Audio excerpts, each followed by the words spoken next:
Welcome to tonight's story. Before we begin, find a comfortable position. Adjust your pillows, settle into your blankets, and let your body relax.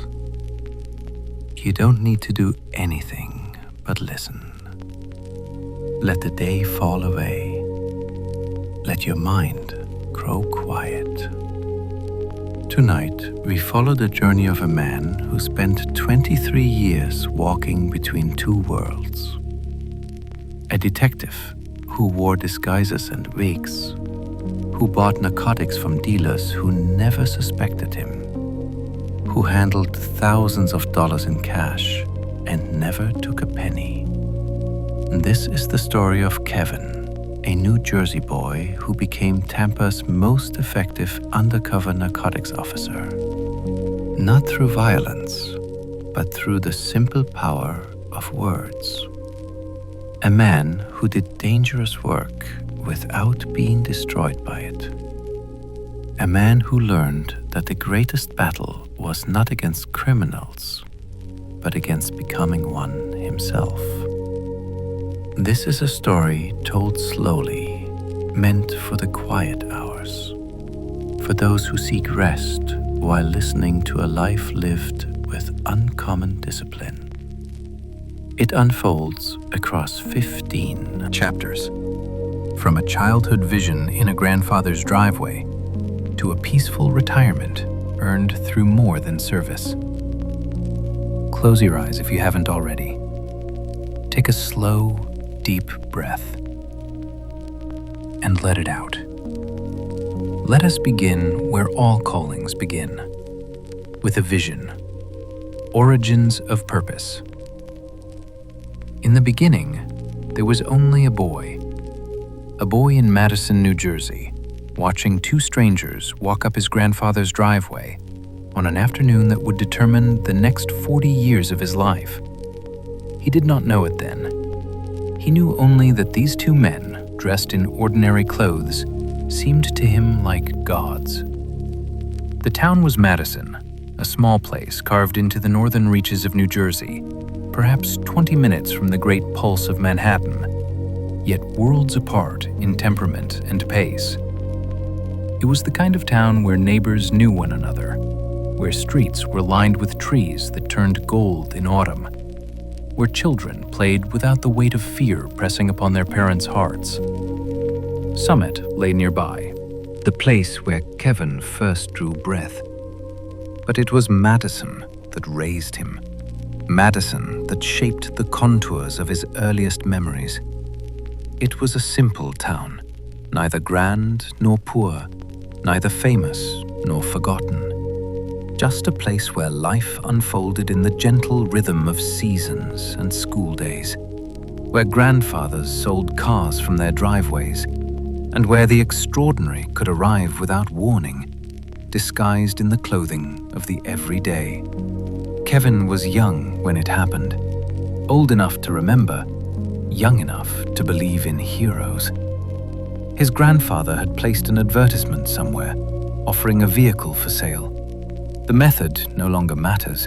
What matters is that the advertisement found its way to two men in New York, two detectives who decided on a day like any other to drive out to Madison to inspect the car.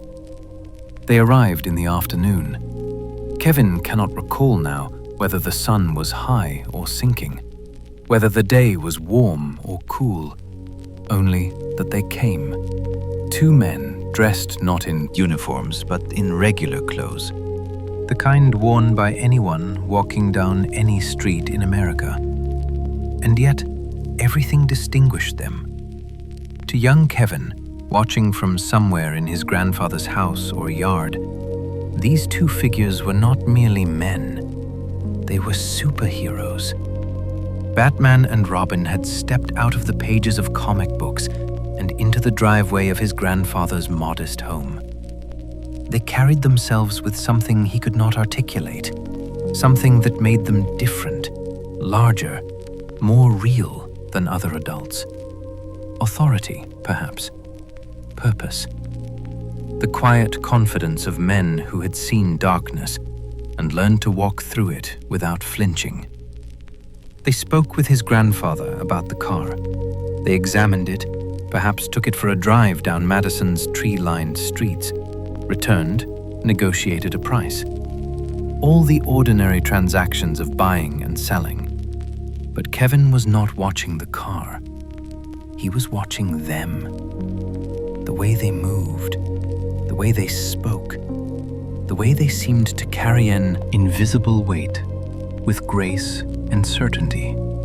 He did not know then that they were detectives. He knew only that they were something he wanted to become. It was not a decision made in that moment. Children do not decide their futures with such clarity. But a seed was planted, pressed deep into the soil of his young mind, where it would root and grow in silence through all the years that followed. He wanted to be like them. He wanted to be a police officer. The years passed as years do. Kevin grew taller, his voice deepened, his understanding of the world expanded beyond the borders of Madison. But the calling remained, quiet and constant, like a compass needle pointing always in the same direction. Then came the move, as moves so often do in American life. The family left New Jersey and traveled south to Florida, not to the glittering beaches of Miami or the theme park sprawl of Orlando, but to Sarasota, a city on the Gulf Coast where the water was warm and the air thick with humidity. Kevin finished growing up there, shaped now by two regions, two climates, two ways of being. The quick Northeast wit remained, the directness, the gift of speech that came from a place where conversation was sport and survival both. But Florida added something else, a different kind of patience perhaps. When he came of age, when the time arrived to transform the childhood dream into adult reality, he did what he had always known he would do. He applied to become a police officer. The choice of department seemed natural. Sarasota was his home now. But fate had other plans. Sarasota placed him on a waiting list. Budget constraints, hiring freezes, the bureaucratic machinery that grinds slowly through all municipal governments. They wanted him, perhaps, but not yet, not now. Come back later.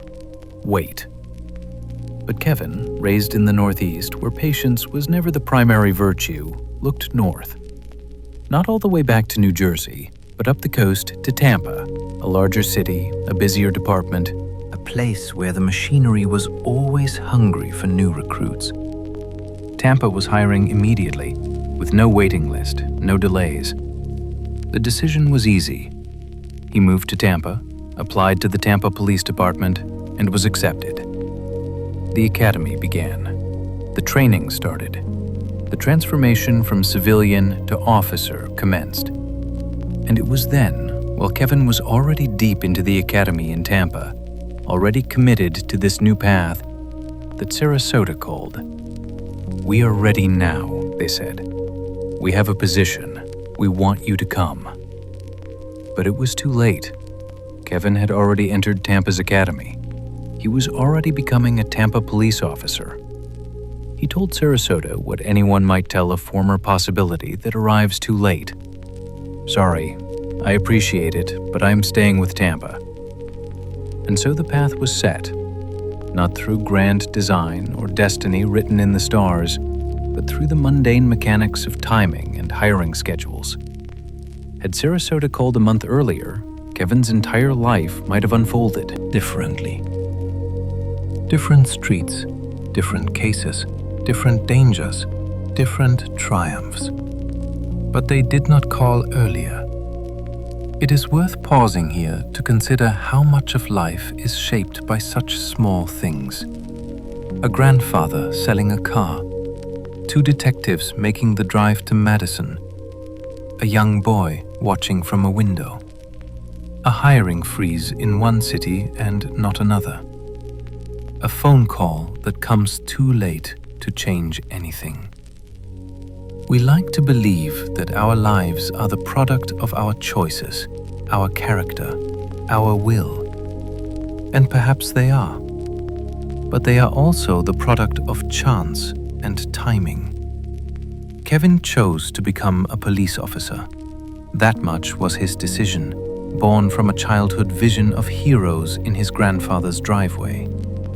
But which city, which department, which streets he would walk for the next 23 years, that was chosen by something beyond him. And so it began.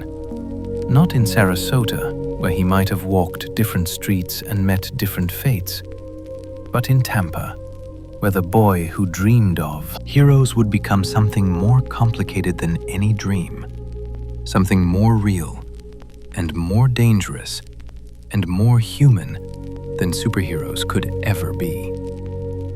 The vision had been planted, the path had been chosen, and now the true apprenticeship would begin. Kevin had his badge. He had his uniform. He had answered the calling that began in his grandfather's driveway all those years ago. But answering a calling and understanding it are not the same thing. Kevin would learn that the work of a police officer was not what he had imagined as a boy, that sometimes the path to your true purpose leads first through places you were never meant to stay. And for Kevin, that place was patrol. The apprenticeship.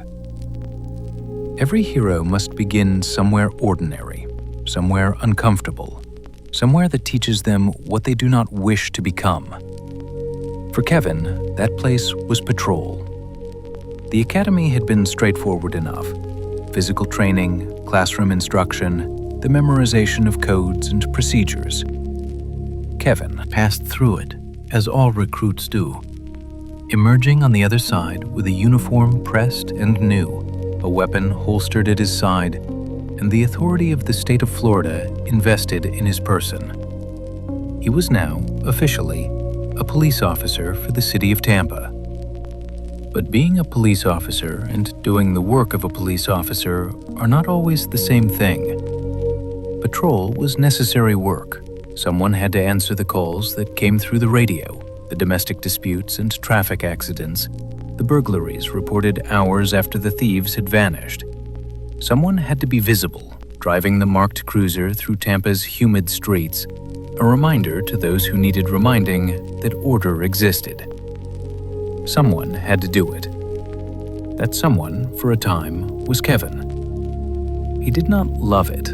The work was reactive rather than proactive, responding to events that had already occurred rather than preventing them. The uniform marked him as separate, as other. And then there was the paperwork, report after report, documenting every call, every interaction. For a man who had been drawn to police work by the vision of heroes in plain clothes, the reality of patrol felt constrained, bureaucratic, distant from whatever he had imagined. He did not stay long, not because he was incapable, but because he recognized that this particular form of police work was not his calling. The K9 unit offered something different. It was still patrol in a sense, still responding to calls and driving the streets and wearing the uniform. But now there was a partner. Not a human partner with all their complications, but a dog. A German shepherd, strong and intelligent and loyal in a way that required no negotiation, no compromise. Kevin found something in that partnership, a kind of simplicity, a clarity of purpose. The dog tracked suspect through the dark Florida nights. It searched for narcotics with that remarkable instrument capable of detecting what human senses could never perceive. It stood beside Kevin when danger approached. The dog asked for nothing but the chance to work, and in that absence of complication, Kevin found a kind of peace. He spent 5 years in the K9 unit. 5 years of training and deployment, of learning to read the dog's body language as clearly as any human speech. The dog taught him patience, it taught him observation, and it gave him a foundation, a base of experience and skill upon which everything else would later build. But even as Kevin settled into the work, something else was stirring.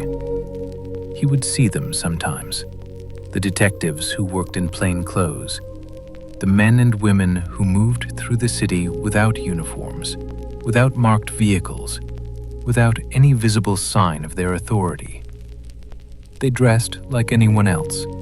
They walked into places where uniformed officers could never go, spoke to people who would never speak to a cop in uniform, and made cases that patrol officers could only dream of making.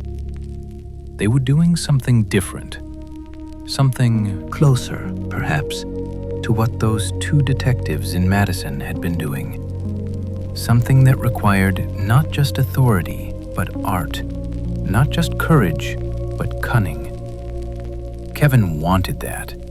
He wanted it more than he had wanted patrol, more than he had wanted the canine unit. He wanted to shed the uniform that marked him as separate, wanted to move through the criminal world without being recognized as the enemy. And so, after 5 years with his dog, Kevin applied to join the plainclothes street-level narcotics unit. It was a competitive position. Not everyone could do the work, but Kevin believed he could do it. And the department believed it too. They accepted him, and everything changed. The transformation began with the physical. No more uniform. Now he dressed like the people he would be investigating. Jeans worn soft from washing. A shirt that might belong to any working man in Tampa.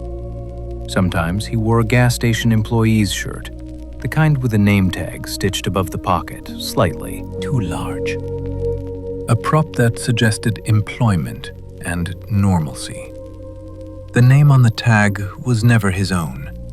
It might be Mike or Joe or Carlos. The name was just another piece of the costume. But the most striking element of the transformation was the wig. The department maintained strict grooming standards for its officers. Short hair, neat and professional. Kevin's hair was regulation, but regulation hair marked him as law enforcement to anyone who spent time in the criminal world, where hair grew long and wild. He could not go undercover looking like a cop, and so the department provided him with a wig. Long brown synthetic hair that fell to the middle of his back. He would put it on before going to work, settling it carefully over his own short hair in the front seat of his car, adjusting it until it looked natural, until the itching against his scalp became background sensation, until he no longer looked like Kevin the police officer, but like whoever he needed to be that day, a buyer, a user, a man looking to score on Tampa's dangerous streets. And Kevin discovered something remarkable. He was good at it. Very good. Better, perhaps, than anyone else on the department at that particular moment in time. He had what some called the gift of conversation, the ability to talk to anyone about anything, to build rapport quickly, to lie convincingly while maintaining eye contact. Perhaps it came from growing up in the Northeast, where conversation moved faster and sharper. Perhaps it was simply natural talent. Whatever the source, Kevin possessed it, and he used it. He went out into the streets of Tampa day after day, wearing his wig and his costume, carrying hidden recording devices. He approached dealers, struck up conversations, built trust over minutes or hours, and eventually made his pitch. He wanted to buy. Did they have product? What was the price? And they sold to him. Again and again, in case after case, Kevin walked into situations where other undercover officers had failed. And somehow, through a combination of charm and deception and sheer audacity, he convinced them. He bought from dealers who had sworn they would never sell to a white guy, from operations that had successfully resisted police infiltration for years. He became one of the most prolific undercover purchasers the Tampa Police Department had ever produced. Case after case, buy after buy, arrest after arrest. The dealers of Tampa had no idea that the long-haired man in the gas station shirt was slowly dismantling their operations, one transaction at a time. Kevin had found his calling, not in the uniform of patrol, not in the partnership with a loyal dog, but in the shadows, in the deception, in the dangerous game of pretending to be something he was not. He had discovered what those two detectives in Madison had known all along, that sometimes justice requires not just authority, but invisibility. Not just law, but the willingness to walk among lawbreakers without being recognized. The boy who had watched superheroes in his grandfather's driveway had finally become one himself, though not in any way he could have imagined when the dream first took root. But superheroes, as Kevin would learn, walked dangerous paths, and the city he was about to enter was under siege from a poison that would test every skill he had developed. Kevin had found his gift, the ability to talk his way into situations other officers could not touch. But a gift is only as valuable as the need it serves. And Tampa was about to face a crisis that would require every undercover officer the department could field. A poison was sweeping through the streets, turning corners into war zones. Kevin's real work was about to begin. The city under siege. There was a time, not so long ago, when a poison swept through the streets like a plague without cure. It came in the form of small rocks, white as bone, and it turned corners into battlegrounds and neighborhoods into territories of shadow. The poison had a name, crack cocaine, and it arrived in Tampa not gradually, but suddenly, like a dam breaking. One year the streets were dangerous but manageable. Then crack arrived, and everything changed. It was the mid-1980s, perhaps the early 90s. Crack was different from that had preceded it.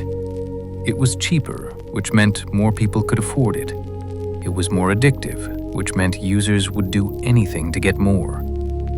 And it was smokable, which meant the high came faster and burned out quicker, creating a cycle of craving and consumption that turned human beings into something less than human, creatures driven entirely by need. The dealers recognized the opportunity immediately.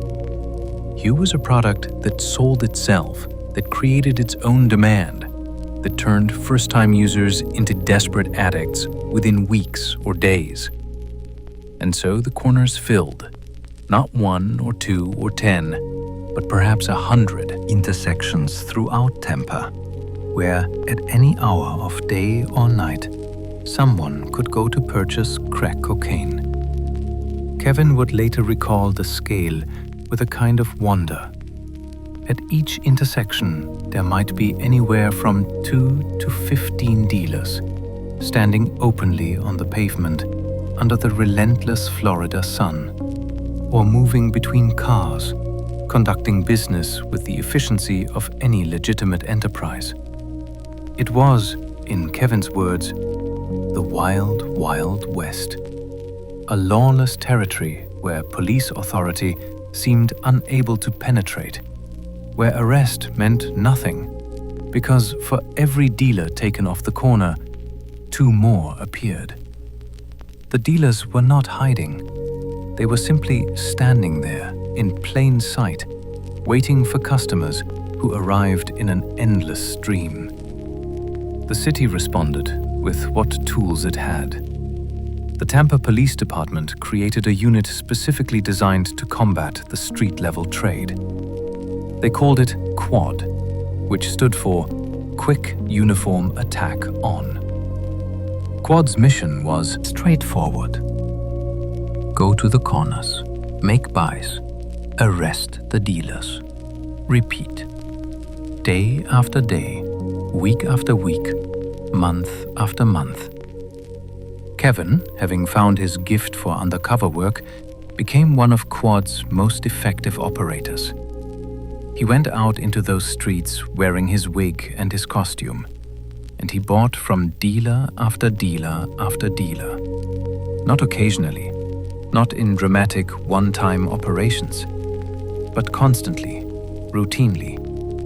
He would approach a corner, identify a dealer, strike up a conversation, make a buy, record the details, move on to the next location. The numbers accumulated. Dozens of buys, hundreds perhaps over the months and years he worked street-level narcotics. Each one represented a case, an arrest, a dealer removed from the street, at least temporarily. Each one was its own small victory in a war that seemed impossible to win. It was exhausting work. Not physically, though the hours were long and the heat of Florida summers pressed down without mercy, but psychologically, spiritually. The work of walking into the same neighborhoods day after day, seeing the same desperate faces, the same young men throwing their lives away, the same addicts reduced to shadows of whatever they had once been. And yet Kevin kept going. They all did. They kept making cases, kept making arrests, kept showing up on those corners with the stubborn insistence that law must be enforced. The work was not glamorous. There were no headlines celebrating individual arrests. The work was grinding and repetitive and often seemed futile. But it was also necessary. And over time, slowly, almost imperceptibly, it began to work. Kevin drives through Tampa sometimes now, in his retirement. He does not live within the city limits anymore. He chose the outskirts, the quieter places. But when he returns to the neighborhoods where he once worked, the corners where he once made his buys, he sees the difference. The streets are cleaner, not perfectly clean, but noticeably better than they were during the height of the crack epidemic. The open-air markets are gone. The dealers, if they still operate, do so with more caution, more fear of consequence. Kevin takes pride in that transformation. Not sole credit, never that. He was one officer among many, but he was part of it. The hundreds of buys he made, the dealers he helped arrest, the disruption he caused, all of it contributed. All of it mattered. He knows, of course, that the war is not won. Still flow through Tampa's streets. New substances replace old ones. But the wild, wild west is over. The days when 100 intersections hosted open markets, when dealers stood openly on corners, those days are gone. It was grinding work. It was often thankless. It was dangerous in ways both obvious and subtle. But it was also, in its way, heroic. Not in the sense of dramatic rescues, but in the older sense of the word, the patient endurance of necessary suffering, the willingness to stand against darkness day after day, without guarantee of victory. But street work, as Kevin would learn, carried dangers beyond the obvious. Sometimes the threat was not standing on a corner in plain sight. Sometimes it waited behind closed doors, in spaces where backup could not easily reach, where the rules of engagement changed in an instant. Kevin had made hundreds of buys on Tampa's corners, each one a small victory in an endless war. His gift for conversation had opened doors that remained closed to other officers. But undercover work was never truly safe. And there would come a day when trust was broken, when words were not enough, when a door would not open, and Kevin's only choices would be to reveal himself or risk whatever violence waited on the other side. The door that would not open. In every hero's tale, there comes a moment when the path forward is blocked, when escape seems impossible, and when survival depends not on strength alone, but on the willingness to reveal what has been hidden. The hotel stood on Nebraska Avenue, one of Tampa's long commercial arteries, where legitimate business and criminal enterprise existed side by side. Nebraska Avenue was the kind of street where anything could be bought or sold if one knew where to look, where the air shimmered with heat and exhaust fumes. Hotels lined portions of it, the kind that rented rooms by the hour or the night, that asked few questions and expected no answers. Kevin had been to such places before. They were part of the landscape of undercover work. Neutral ground where buyers and sellers could meet away from street corners. But the hotel room was a calculated gamble for everyone involved. For the dealer, it meant bringing a stranger into a confined space where escape might be difficult. For the undercover officer, it meant entering that same confined space where backup could not easily reach, where violence could occur behind closed doors without witnesses. Kevin understood these calculations and, like every undercover officer, he had developed a system, a set of internal questions he asked himself before each operation. Where was he going? Who was he meeting? What did his instincts tell him? And based on those answers, one more question. Should he carry his weapon? The question was more complicated than it might seem. A weapon provided obvious advantages, protection, the ability to defend oneself. But a weapon also carried risks in undercover work. If discovered, it could blow his cover immediately. Dealers expected buyers to be unarmed. That day, going to the hotel on Nebraska Avenue, Kevin decided to carry his weapon. He cannot recall now what specifically influenced that decision. Perhaps something in the way the informant described the dealer, perhaps the location itself, perhaps just instinct. Whatever the reason, Kevin went to that hotel room armed.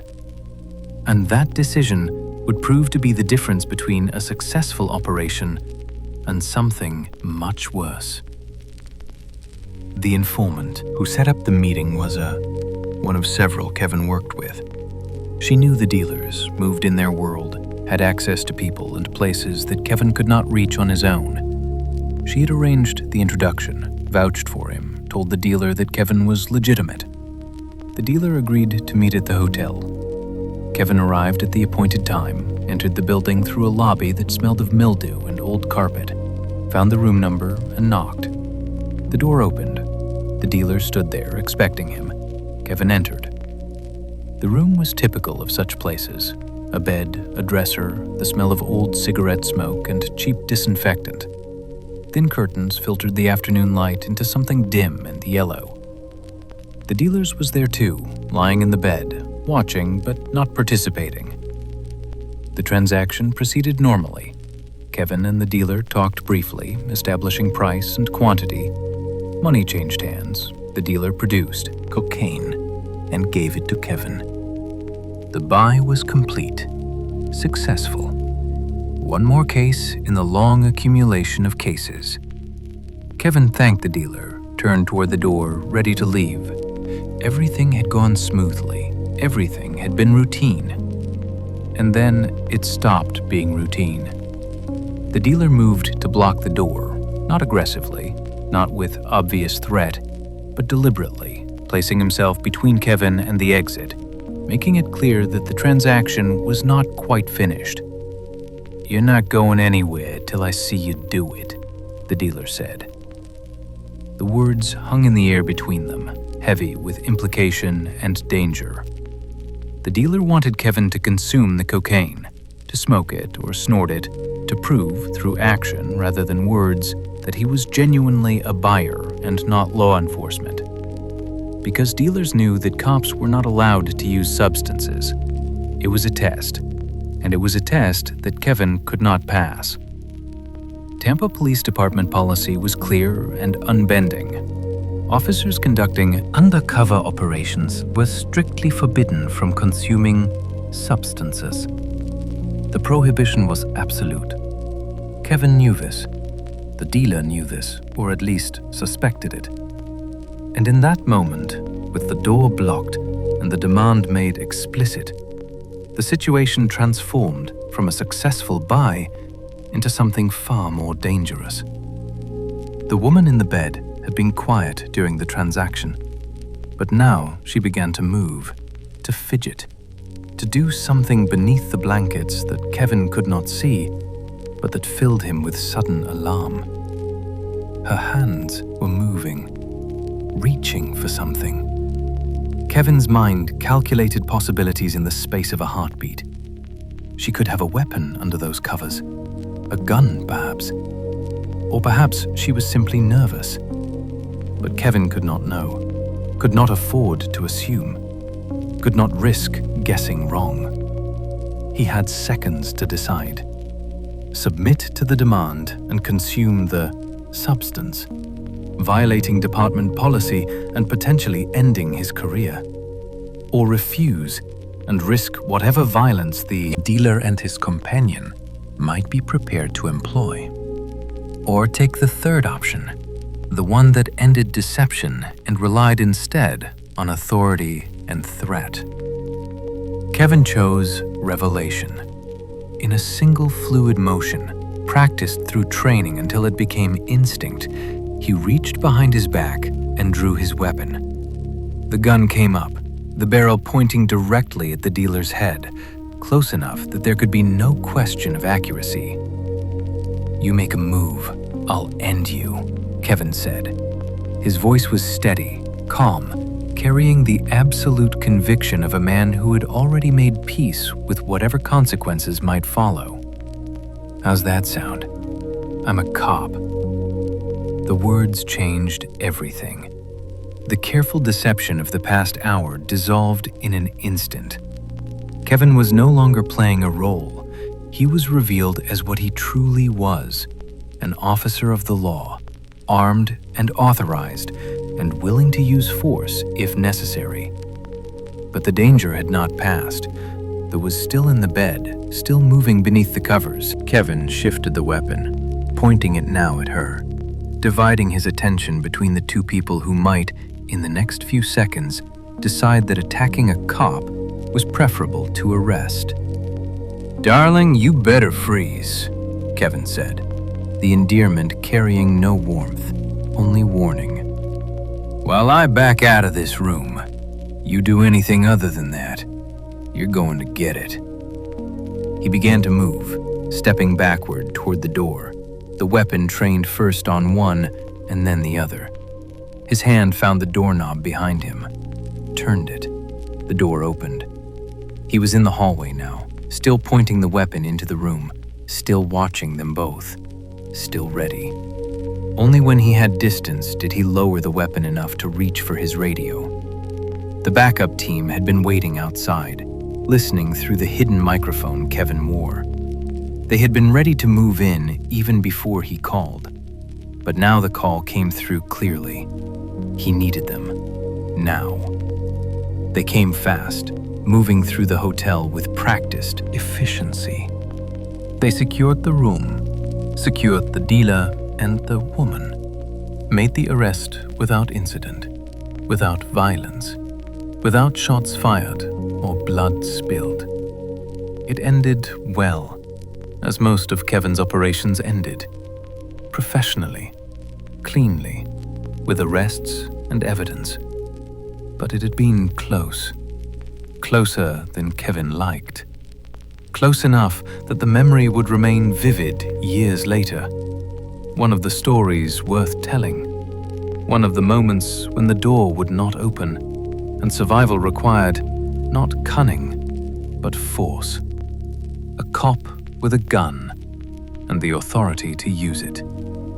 And on that day, in that hotel room on Nebraska Avenue, the fact that he had chosen to carry his weapon made all the difference between walking out safely and becoming another cautionary tale.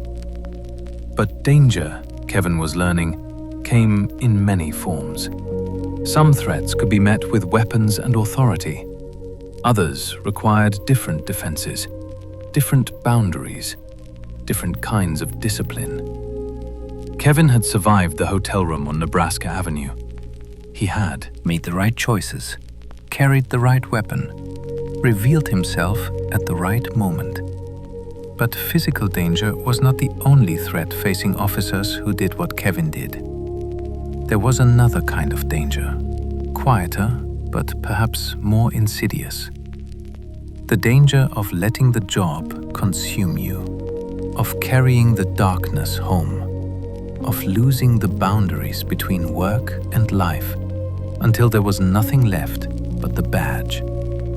Kevin had watched it happen to others, and he had decided early and absolutely that it would not happen to him. The fortress of home. Not all battles are fought on street corners or in dark hotel rooms. Some are fought in the quiet spaces between work and life, in the choice to let darkness in or keep it out, in the discipline of separation. There is a particular danger in police work that has nothing to do with guns or criminals.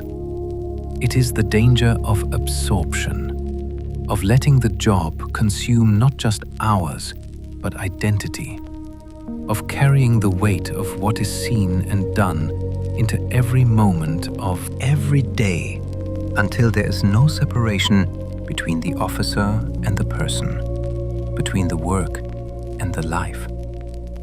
Many officers fall into this trap. Kevin would hear their stories.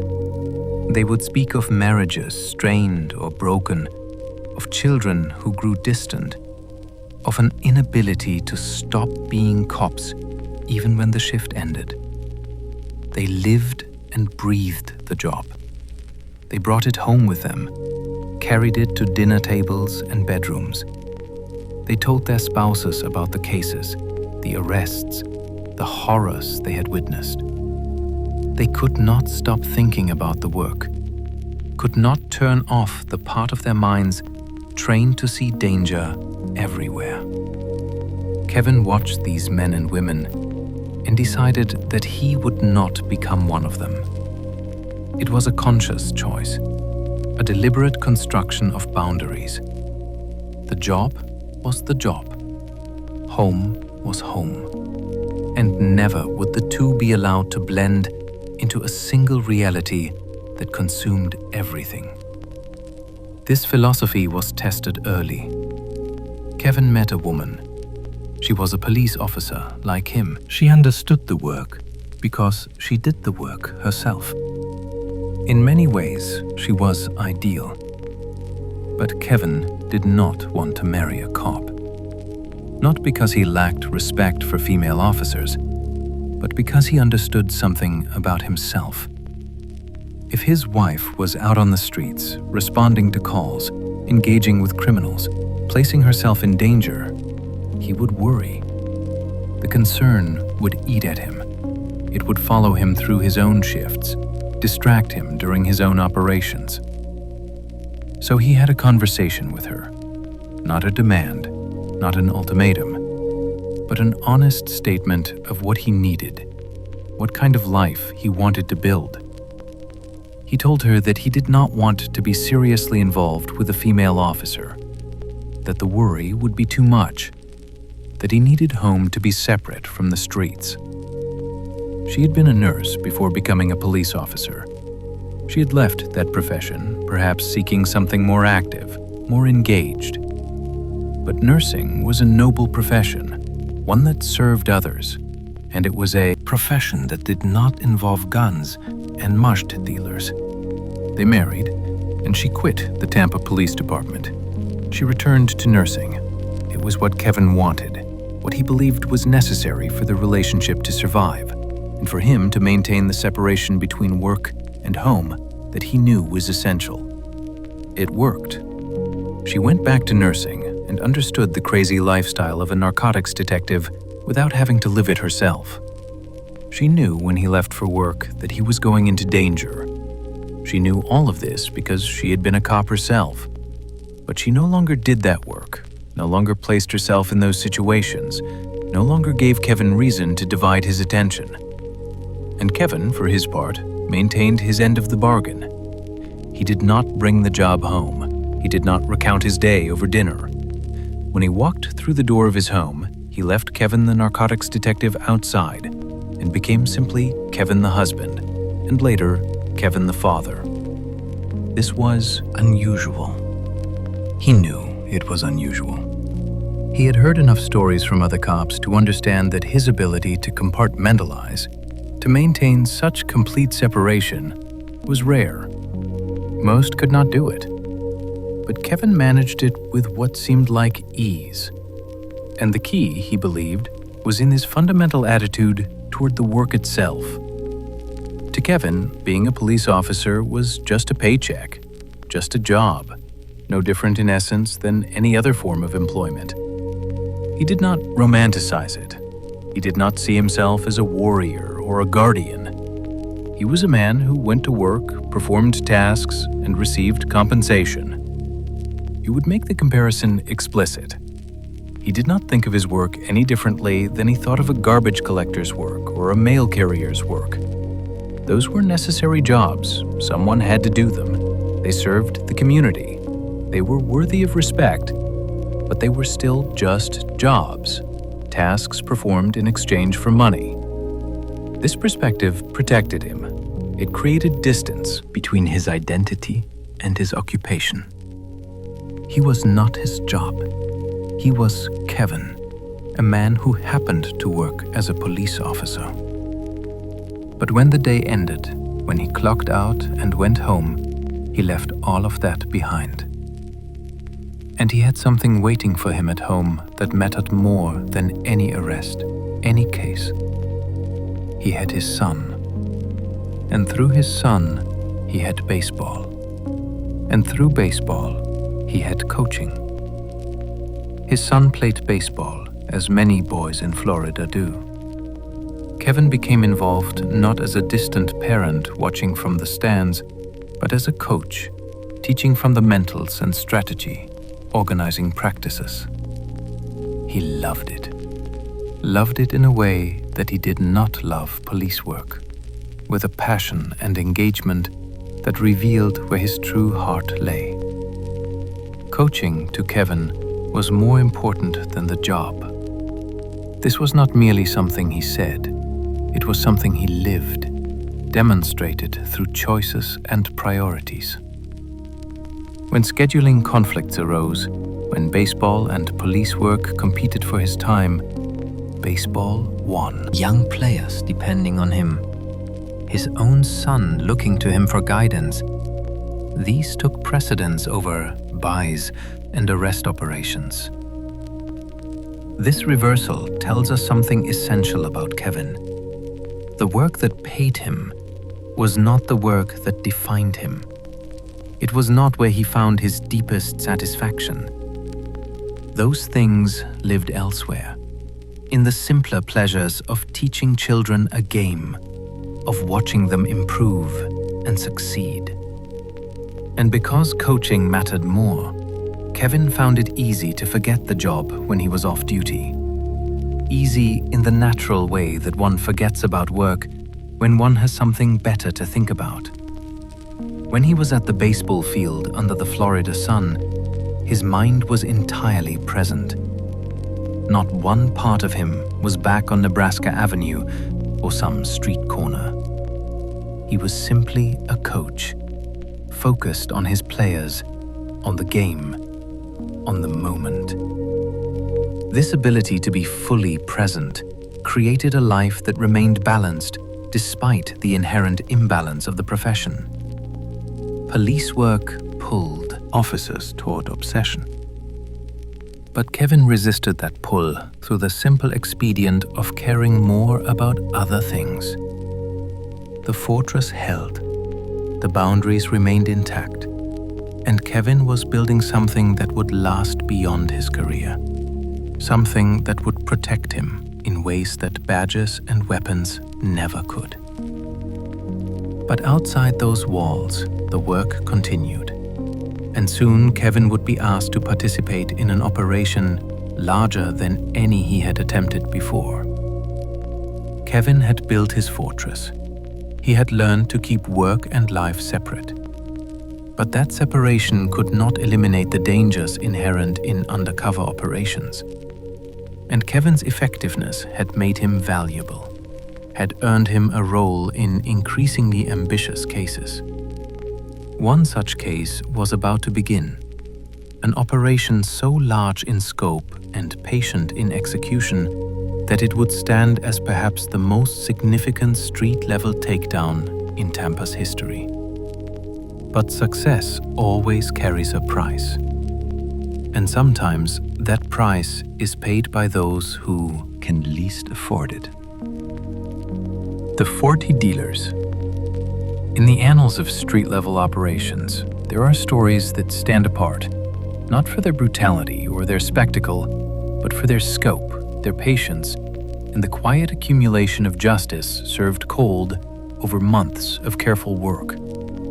Some operations achieve their goals through a single dramatic action, a raid conducted in the early morning hours, a moment of confrontation that resolves in minutes.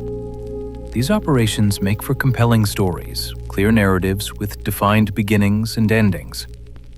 But there is another kind of operation, less dramatic but perhaps more significant, that achieves its purpose through accumulation rather than action, through patience rather than force. Kevin participated in one such operation during his time in street-level narcotics. It may have been the largest operation of its kind that Quad ever conducted. The operation began, as so many did, with an informant, a black female who knew the streets, knew the dealers, knew the complex web of relationships that governed Tampa's trade. She was not working off charges. She was being paid. Direct compensation for her services, for her knowledge, for her willingness to take Kevin into places that would otherwise remain beyond his reach. Money as motivation created a different dynamic. Someone being paid was, in essence, an employee, a contractor, someone whose continued compensation depended on results. The informant's proposal was ambitious. She knew dealers, not the young men standing on corners. She knew the men above them, the bigger, street-level dealers who supplied those corner dealers, who moved larger quantities. These men were more careful. They did not stand in plain sight conducting transactions with strangers. They operated from houses or through networks of trusted associates.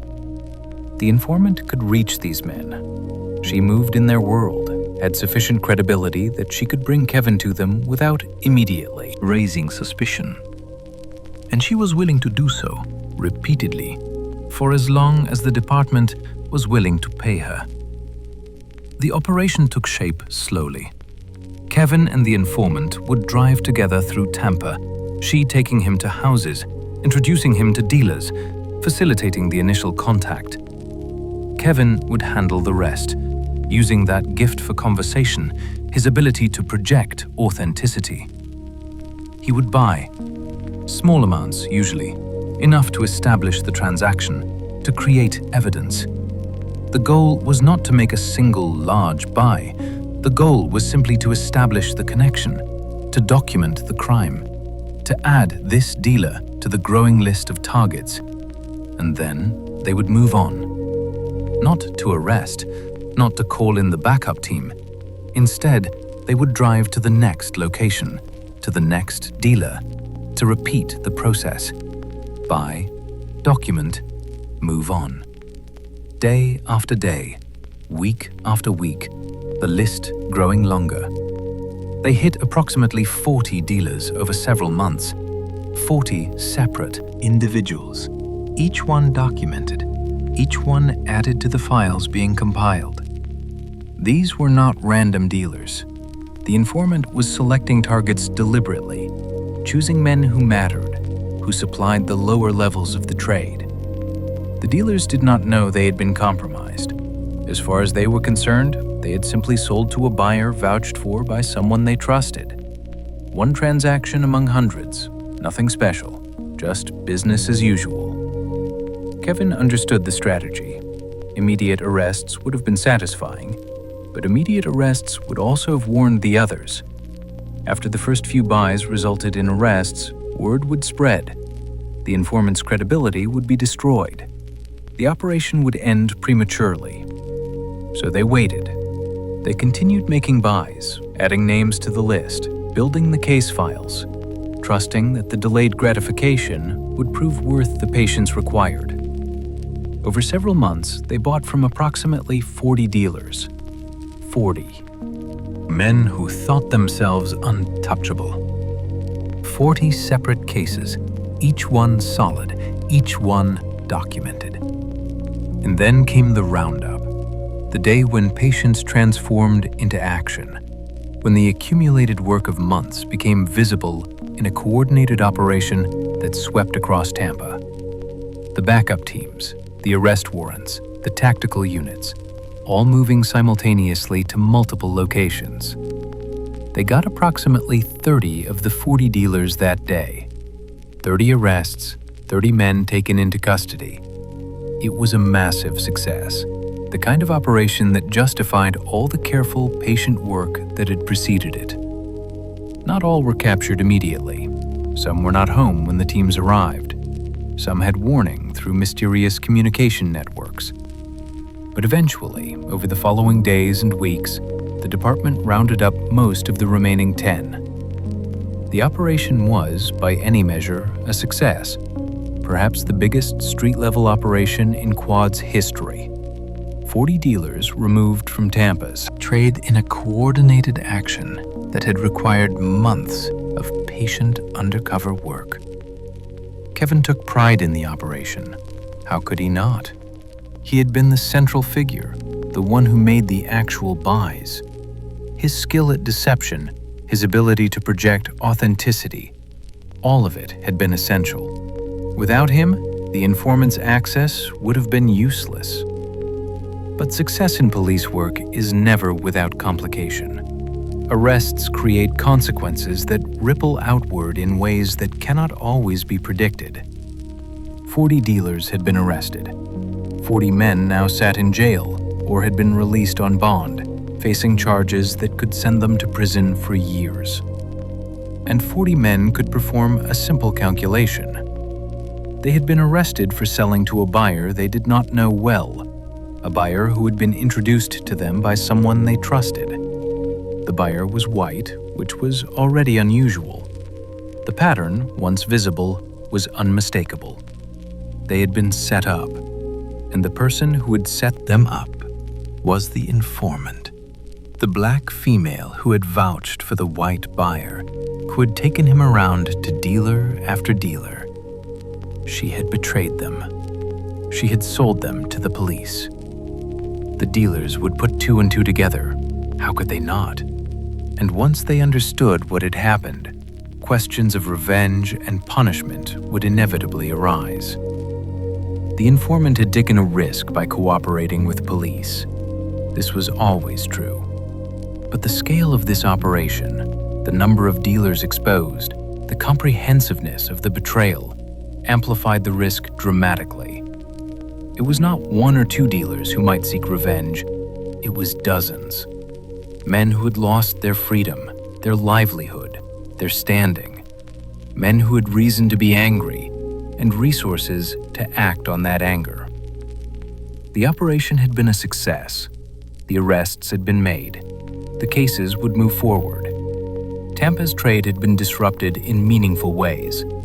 But the informant, who had made it all possible, now carried a target on her back visible to anyone who cared to look, recognized by dozens of men who knew exactly what she had done and who might decide that she needed to pay a price for her cooperation. Kevin knew this. The department knew this. The risk had always existed, but now it was concrete, immediate, dangerous. Something would need to be done. Protection would need to be provided. Or perhaps distance. Perhaps the best protection was simply to remove her from Tampa entirely, to send her somewhere else where the dealers she had betrayed could not find her. But before any of that could be arranged, events would unfold in the bright heat of a Tampa afternoon that none of them had anticipated. A price would be paid that no one had intended, and Kevin would carry the weight of that price for the rest of his life. The roundup had been successful, 40 dealers arrested, the city safer. But every act of justice casts a shadow, and sometimes that shadow falls not on those who deserve it, but on those who helped create the light. The informant had made the operation possible, and now dozens of men sat in jail cells, thinking about who had betrayed them, calculating revenge. The danger Kevin had always known existed was about to become real. The price of shadow work. Every act of justice casts a shadow, and sometimes that shadow falls not on those who deserve it, but on those who helped create the light. This is the weight that heroes rarely speak of, the collateral damage of doing good. The 40 dealers had been arrested. The operation had been judged a success by every metric. Cases made, arrests executed, disruption achieved. The machinery of the criminal justice system had engaged, grinding forward toward trials and plea bargains and sentences. But Kevin understood something that the metrics could not capture.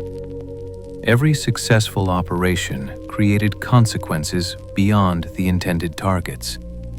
Arrests sent ripples outward through communities and networks, touching people who had never been named in warrants. And in this operation, with its unprecedented scale, the ripples were more like waves. The dealers would figure it out. Kevin knew this with absolute certainty. These were not unintelligent men. They would sit in their cells or pace their homes while out on bond, and they would think about how they had been caught. They would remember the white buyer who had been brought to them. They would hear from other dealers who had also been arrested. They would recognize the pattern. And they would put two and two together. The informant, the black female who had taken Kevin around, who had vouched for him, who had facilitated introduction after introduction. She had betrayed them. Kevin had known this risk existed from the beginning. Every informant takes a risk. This informant had worked repeatedly. 40 times she had facilitated introductions. The accumulated risk was enormous. The informant lived in Tampa. Many informants continued to live in the same communities where they had connections to criminals.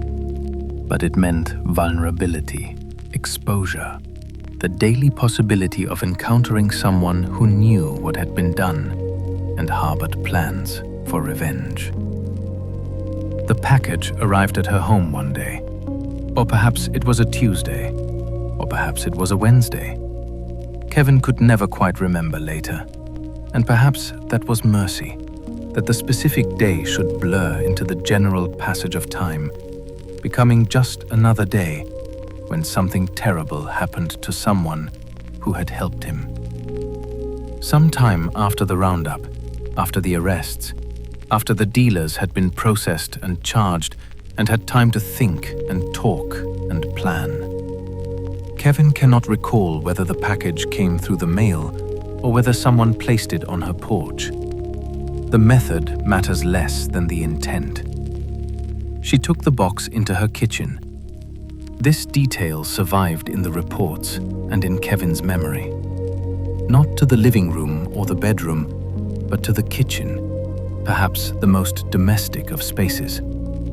She carried the package through her front door and into that space, unsuspecting, perhaps curious about what it might contain. And then, the package exploded. Not gradually, not with warning, but in the fraction of a second it takes for chemistry to become violence, for a kitchen to become a crime scene, for a woman who had helped Kevin bring down 40 dealers to pay a price that no amount of money could ever repay. A bomb, constructed by someone with sufficient knowledge, hidden inside packaging that gave no external indication. The explosion tore through her kitchen, with a force that left investigators shaking their heads later, marveling that anyone survived.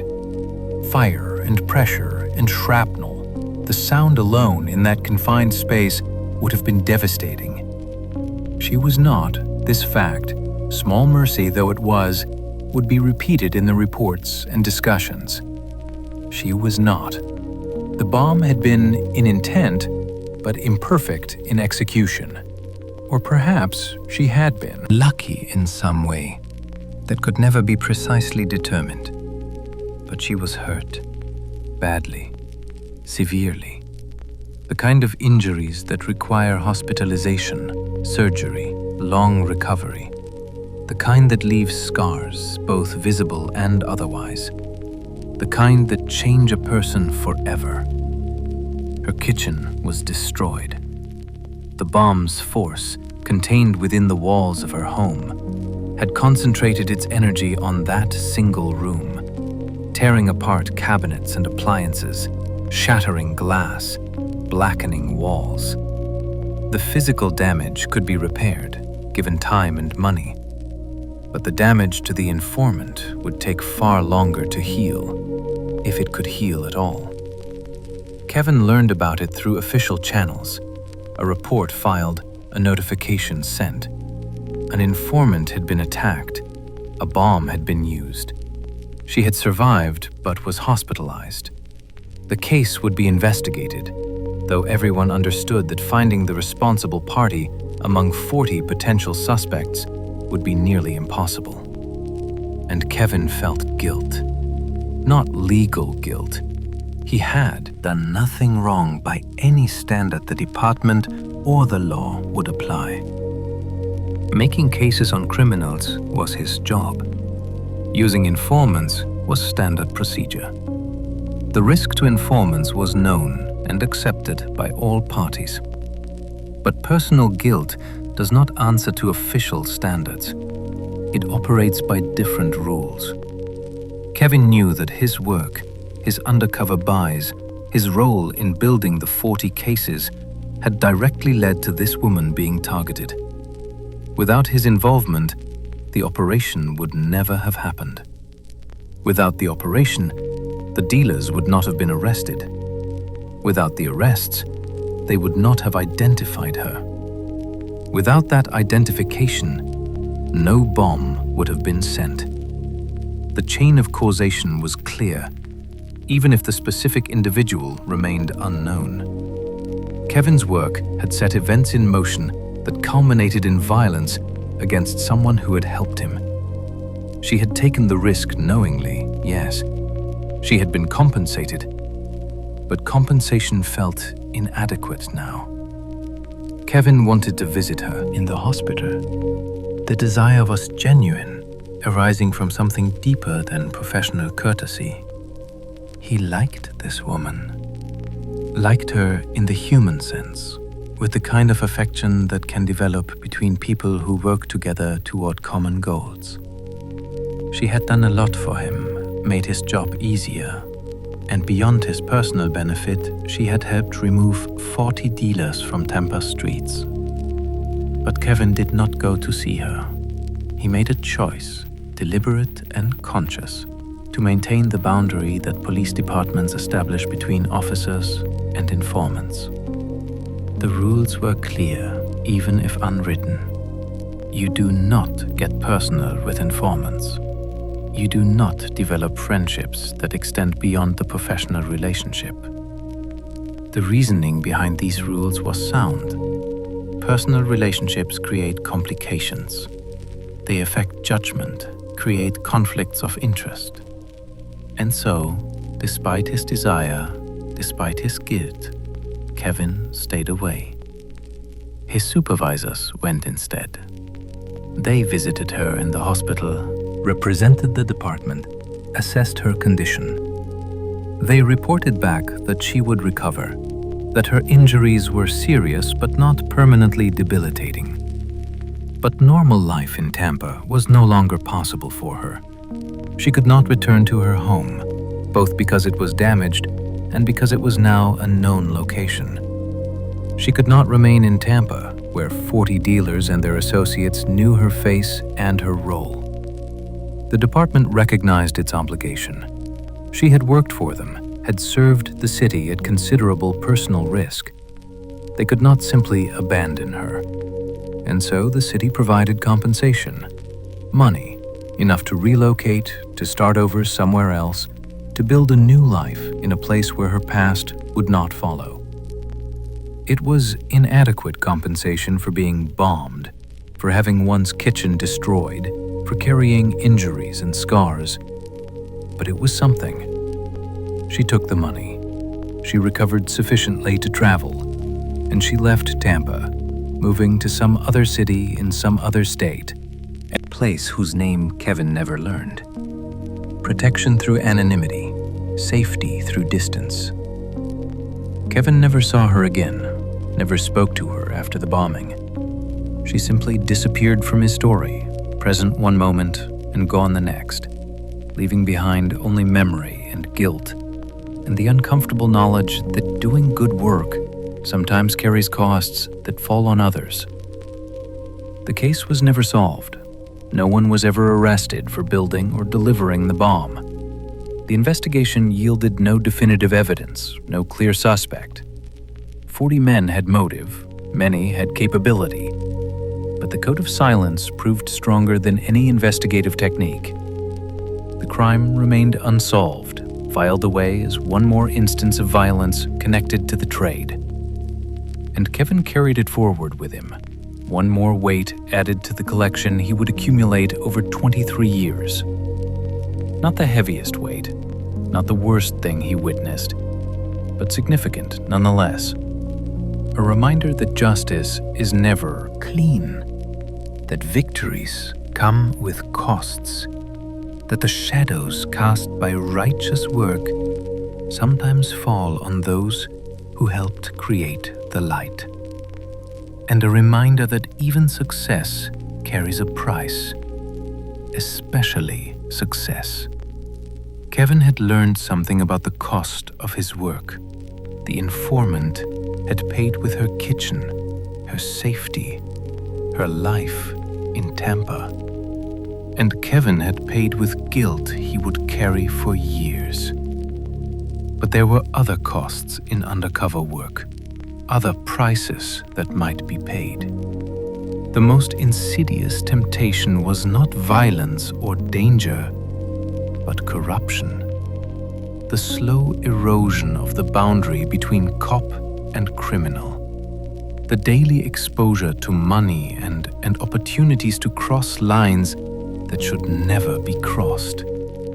Kevin had watched it happen to others, and he was determined, absolutely and without exception, that it would never happen to him. In the space between law and lawlessness, there exists a border so thin that some cross it without even knowing, while others guard it with their lives.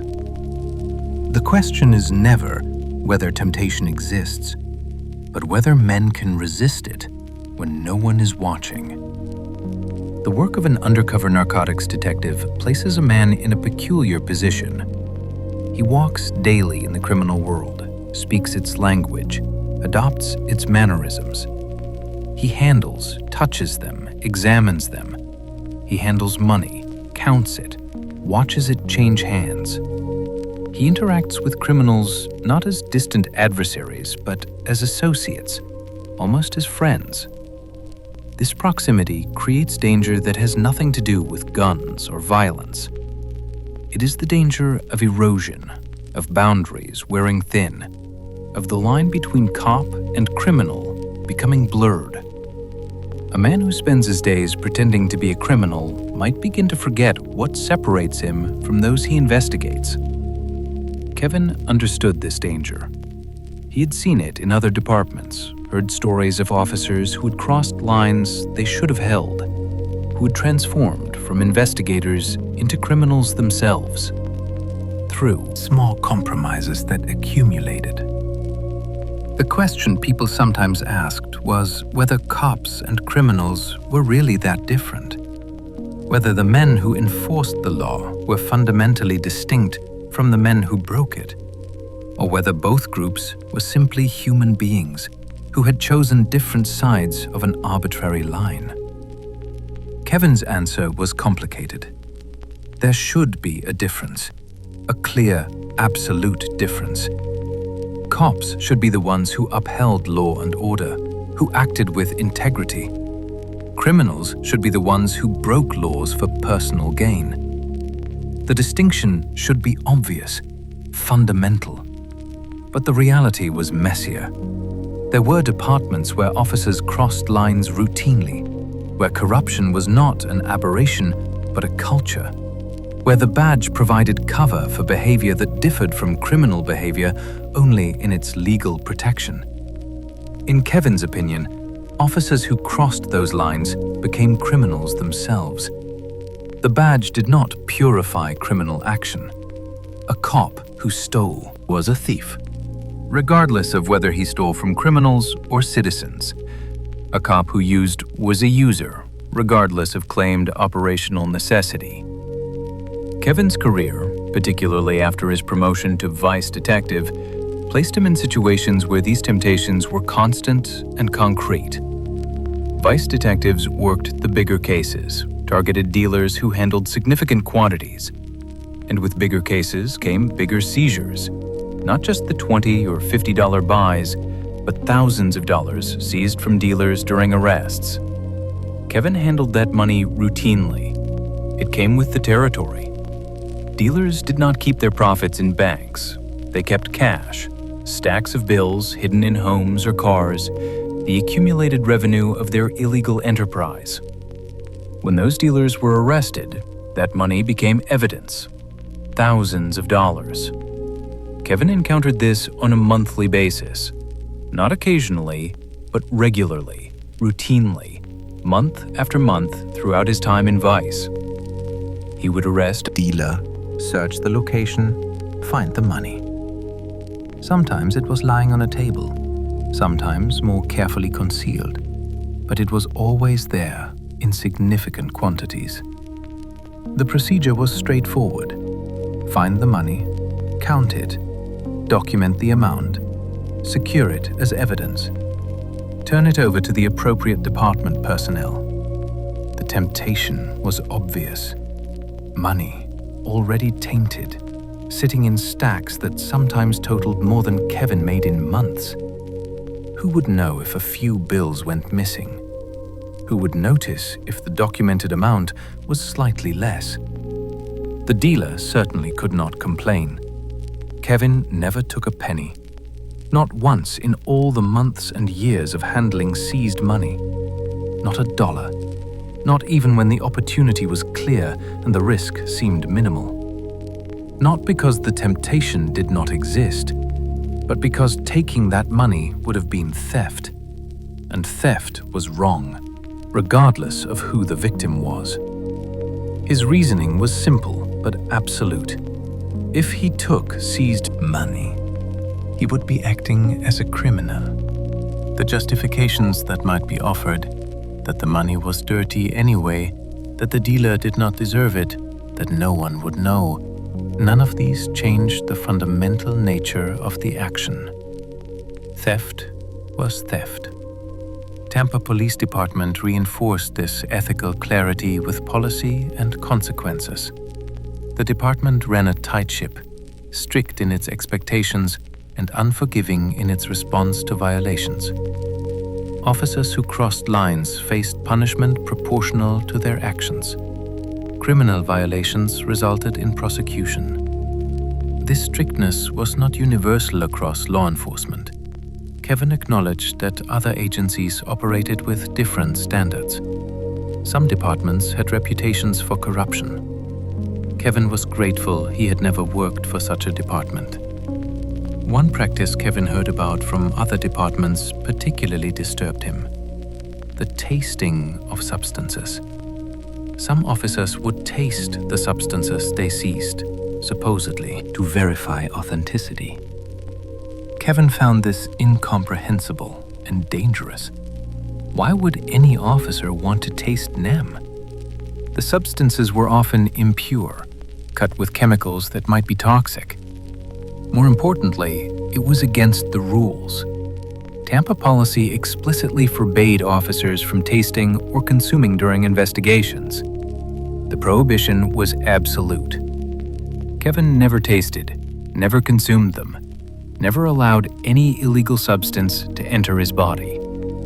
The prohibition was not burdensome because he had never been tempted to violate it. But his were different, a more complicated ethical question. Kevin regularly made cases during his undercover work, but Kevin rarely charged the he arrested.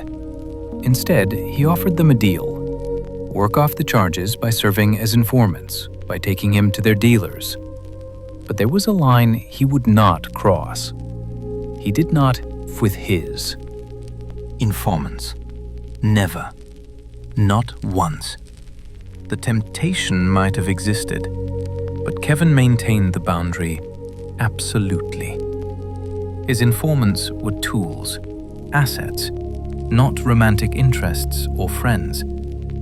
This boundary protected both him and them. A relationship with an informant would compromise his judgment, create conflicts of interest, potentially undermine cases. More fundamentally, it would be an abuse of power. The cumulative effect of these choices, these consistent refusals to take advantage of opportunities, was a career untainted by corruption. Kevin could retire knowing he had never stolen money, even when thousands passed through his hands monthly. He had never exploited his informants. This was not automatic. It was not effortless. It required conscious choice, repeated daily throughout his career. The decision to follow rules, even when breaking them seemed advantageous. Kevin had not crossed that line, and in the end, perhaps, that was the most important measure of his career. He had walked daily in the criminal world for more than 20 years, had been surrounded by temptation and corruption, and he had walked out the other side, unchanged in the ways that mattered. His integrity preserved, his boundaries intact. The line between cop and criminal was thin, but it was real, and Kevin had spent 23 years making sure he stayed on the right side of it. But staying on the right side required more than refusing temptation. It required skill, talent, the ability to do the work at the highest level. And Kevin, as he would discover, possessed talents that made him exceptional. Kevin had maintained his integrity. He had refused every temptation, honored every boundary, stayed on the right side of the line. But integrity alone did not make an effective undercover detective. The work required skills that few possessed, and Kevin would discover that he had been given something rare. Not just the ability to maintain boundaries, but the ability to persuade, to convince, to turn enemies into allies through nothing but words and timing. The architect of confessions. There is an art to persuasion, a gift that some are born with and others can never learn. It is the ability to talk a stranger into trust, to coax truth from lies, to to turn enemies into allies with nothing but words and timing. Kevin spent 23 years with the Tampa Police Department. The number itself carries weight, representing nearly a quarter-century of service. But within those 23 years, the distribution of his time tells its own story. Approximately 3/4 of his career, perhaps 17 or 18 years, was spent in undercover work. Not in uniform, not in marked vehicles, but in the shadows, in disguise, in the dangerous game of pretending to be something other than what he was. This concentration of effort made Kevin something rare. Most officers moved between assignments, but Kevin had found his calling and stayed with it. By the time he retired, there were few people in the department who had spent as many years doing undercover narcotics work. And yet, looking at the city he had served, Kevin's assessment was mixed. When asked whether society was getting better or worse, his answer came quickly. Society, he believed, was going down the toilet. But Tampa itself was a different story. Kevin could drive through neighborhoods where he had once worked and see visible improvement. The areas were cleaner. The open-air markets were gone. Kevin took pride in that transformation. Not sole credit, but pride in his contribution. The hundreds or thousands of buys he had made had contributed to the slow reclamation of Tampa's streets. But the work had not been easy, particularly after his move to Vice. Street-level narcotics had allowed Kevin to excel because the work played to his strengths. He could approach corner dealers, strike up conversations, build, report quickly, and make buys that other officers struggled to make. Vice was different. The dealers at that level were more cautious, more sophisticated. They operated through networks of trusted associates, and they were deeply suspicious of white buyers, correctly recognizing that white men trying to buy significant quantities were likely to be undercover officers. Kevin's effectiveness diminished as he moved up. Not completely, he still made cases, but the natural advantage he had enjoyed at street level became less applicable. This created a shift in Kevin's role. Rather than being the primary undercover operator, he became more dependent on informants. The informants became his access point, his bridge across the suspicion his presence generated. There was an old saying in Vice work that Kevin came to believe: a Vice detective is only as good as their informant. Without informants, even the most talented detective would struggle. Kevin's informant network became his primary tool. He cultivated relationships, offered deals that turned arrested criminals into cooperating witnesses. But Kevin's greatest strength was not in cultivating informants, but in creating them. Specifically, in turning arrested dealers into informants through the force of his personality and his remarkable ability to persuade. After making an arrest, Kevin would talk to the arrested dealer, not interrogate in the harsh sense, but simply talk, conversation. Kevin had a gift for this. He could talk to arrested dealers, men who moments before had been his adversaries, and convince them to cooperate against their own associates. He could identify what they cared about, what they feared, what they wanted, and then frame cooperation in terms that made it seem like the only rational choice. And it worked. Again and again, Kevin would turn arrested dealers into informants. His success rate was remarkable, noteworthy enough that supervisors recognized his particular talent. Kevin attributed this ability, at least in part, to his origins. He was from the Northeast originally, from New Jersey, from a region where conversation moved faster and carried different rhythms than the South. People from the Northeast, he believed, were quicker in their thinking, wittier in their responses. He had not lived in New Jersey for a particularly long time, but something had remained, some way of speaking that marked him as different. The conversational gift, as he came to understand it, the ability to talk anyone into anything, to find the right words at the right moment.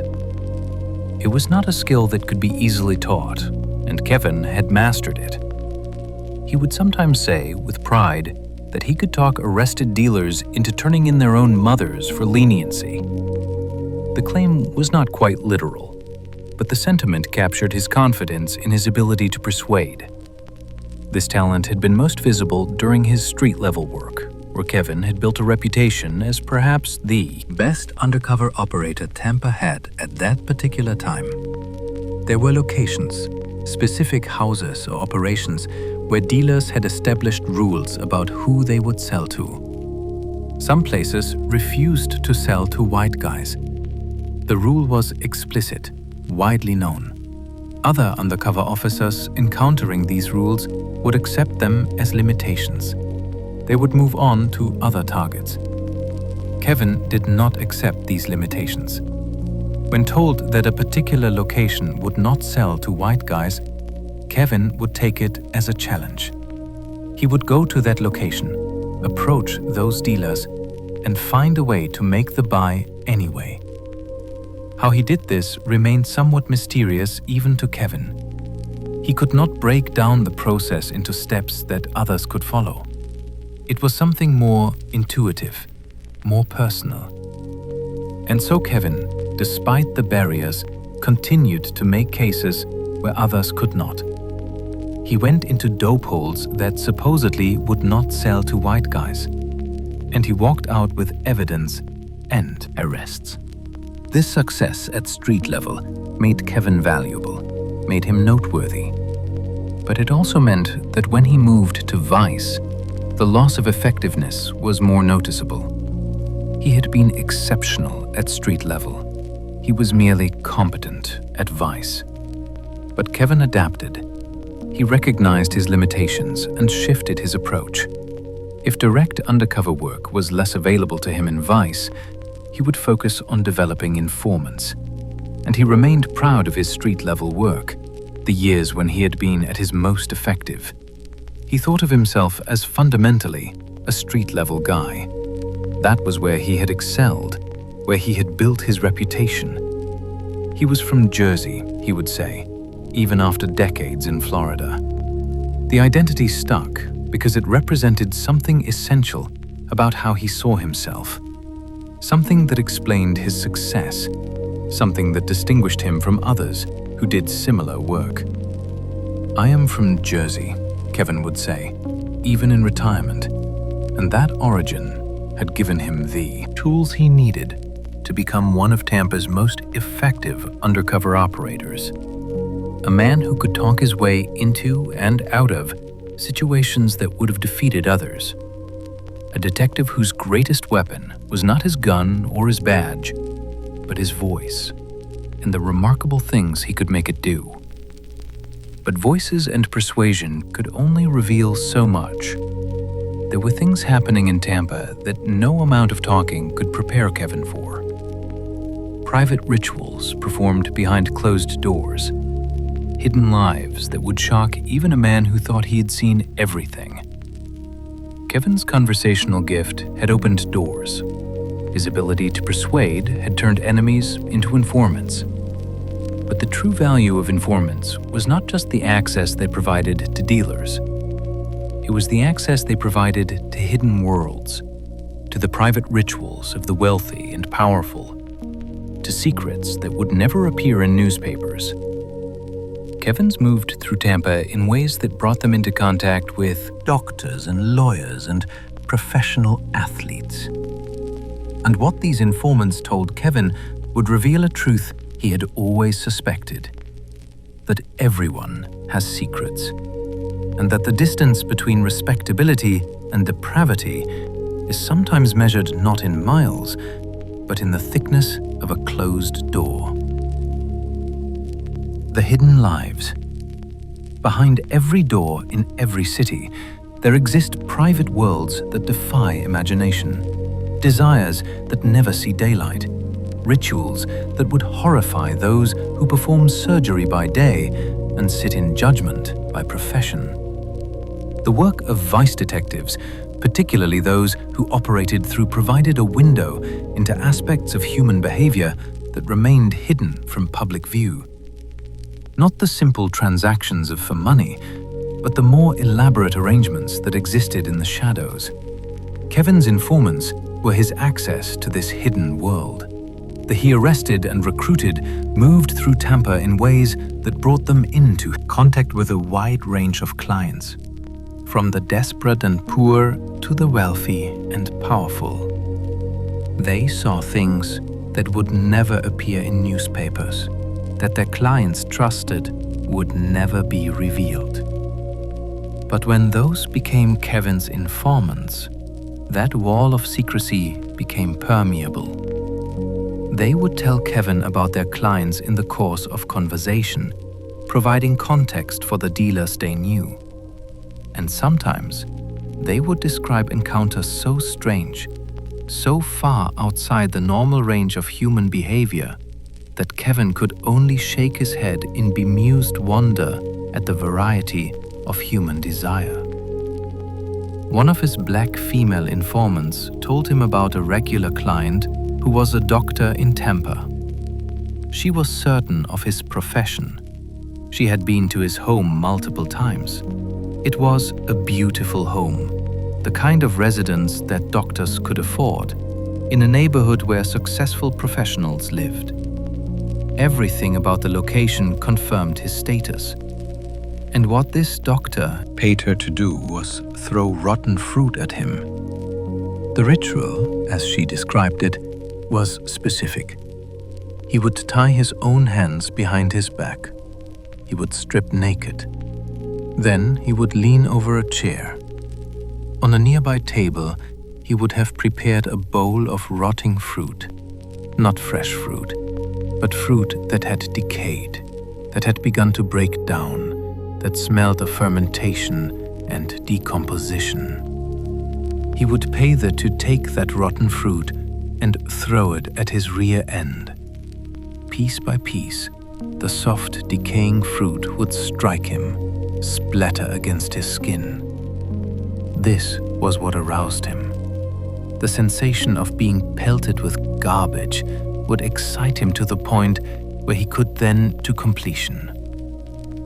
The informant relayed this matter-of-factly, without particular judgment. It was just another job, another client. Kevin's response was similarly measured. The doctor was not hurting anybody. He was not forcing anyone to participate against their will. It was strange, certainly. Kind of strange, in Kevin's words. But not criminal beyond the basic illegality of itself. The same informant told Kevin about another client, a lawyer or attorney practicing in Tampa. Again, she was certain of his profession. She had been to his home, another beautiful residence. She knew enough to confirm that he was an attorney. And what this attorney paid her to do was even more elaborate. The encounter would begin with food. The attorney would take her out to restaurants, sometimes multiple restaurants in a single evening, and he would make her eat. Not in the normal way of sharing a meal, but compulsively, repeatedly, ordering dish after dish until she physically could not consume another bite, until her stomach was distended, until the biological need to eliminate became urgent. Only then would they return to his home or a hotel room, and there the attorney's true desire would be revealed. He wanted to watch her defecate, not simply to be present in the bathroom, but to observe the actual process with a level of detail that required special preparation. He would have her sit on a clear glass table so that he could position himself underneath with an unobstructed view. And as the biological pressure reached its conclusion, he would lie beneath that table and watch, the waste passing through her body visible in detail that nature never intended anyone to witness.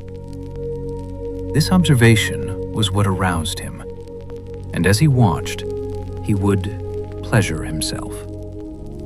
The informant's description was clinical, detached. This attorney was apparently a regular client. The money made it acceptable. The discretion made it safe, or safe enough. Kevin's commentary on this story was equally detached, almost amused. "Lifestyles of the rich and famous," he said. The phrase captured the essence, that wealth and status did not eliminate desire, but simply gave people the resources to indulge whatever impulses they harbored. The conclusion Kevin reached was simple. There are some unusual people Out there. Not in the clinical sense, but in their desires, in the distance between what they appeared to be and what they actually were when privacy and money allowed them to drop their masks. But the hidden lives Kevin glimpsed were not limited to bizarre practices. They extended into other realms, other intersections of respectability and illegality. One of his informants, a white female, met Kevin one day at a hotel on Dale Mabry Avenue. While they were together, her phone rang. She asked Kevin to wait, answered the call, and had a brief conversation. When she hung up, Kevin asked who had called. The informant smiled. It was one of her steadies, she said, one of her regular clients. And then she revealed who the client was. He was a professional baseball player, she said, someone whose name would be recognized by sports fans, someone who played at the highest levels, someone who earned millions of dollars. And he was one of her regular clients, paying her for with frequency and reliability. Kevin's response was characteristic. To each his own. The baseball player was not Kevin's concern. What the man did in his private time was his own business. But the revelation stayed with Kevin. Another example of the gap between public image and private reality. And this pattern extended beyond individual encounters. When Kevin worked in Vice, the department conducted wiretaps on dealers' phones. This was sophisticated investigative work, requiring court approval and careful monitoring. The dealers would discuss transactions, coordinate deliveries, but they also discussed their personal lives, their friendships. And Kevin, listening to these recordings, heard dealers casually mention their relationships with sports figures. Professional athletes, men playing baseball or football at the highest levels, men whose salaries reached into the millions. The dealers would talk about being flown to games, about attending championships as guests of these athletes, about staying at their homes, about friendships that apparently dated back to earlier times. The dealers mentioned names, specific athletes that Kevin recognized, and spoke of them with the casual familiarity of genuine friendship. Kevin found this bewildering. Here were men who had achieved extraordinary success, who had escaped whatever circumstances had produced them. They were successful, big-time sports guys, celebrities with everything to lose. And yet they were still maintaining connections to dealers, hardcore criminals. Why would they do this? What did they gain from these relationships that was worth the risk? Perhaps it was loyalty to old friends. Perhaps it was a way of maintaining connection to the world they came from. Perhaps they simply did not think about the consequences. Kevin could not answer these questions. He could only observe the pattern and wonder at the decisions people made. The sports figures were not targets of his investigations, but their names were there in the transcripts, their connections to criminality documented. All of this, the bizarre practices and the inexplicable associations, added up to a portrait of human behavior far more complex than public personas revealed. Kevin saw this complexity daily. Everyone has secrets. Everyone maintains some distance between what they show the world and what they are in private. For most people, that distance is small and the secrets are harmless. But for some, the gap becomes vast, and the secrets they harbor would destroy everything if revealed. Sometimes the walls hold. Sometimes secrets remain secret. But sometimes they do not. And Kevin, by virtue of his work, knew just how fragile those walls were. There are some people out there, rich and poor, famous and unknown, respectable and criminal. Behind the closed doors of Tampa, human desire expressed itself in forms that defied comprehension. And Kevin, by virtue of his work and his informants, knew more about those hidden forms than most people would ever know or want to know. But there was one category of secrets that troubled Kevin more than bizarre rituals or strange desires. The secrets that involved people with everything throwing it all away for connections that made no sense. Kevin had glimpsed the hidden lives of Tampa's elite through his three. He had heard about doctors and lawyers and their private rituals, had documented professional athletes maintaining dangerous friendships with dealers.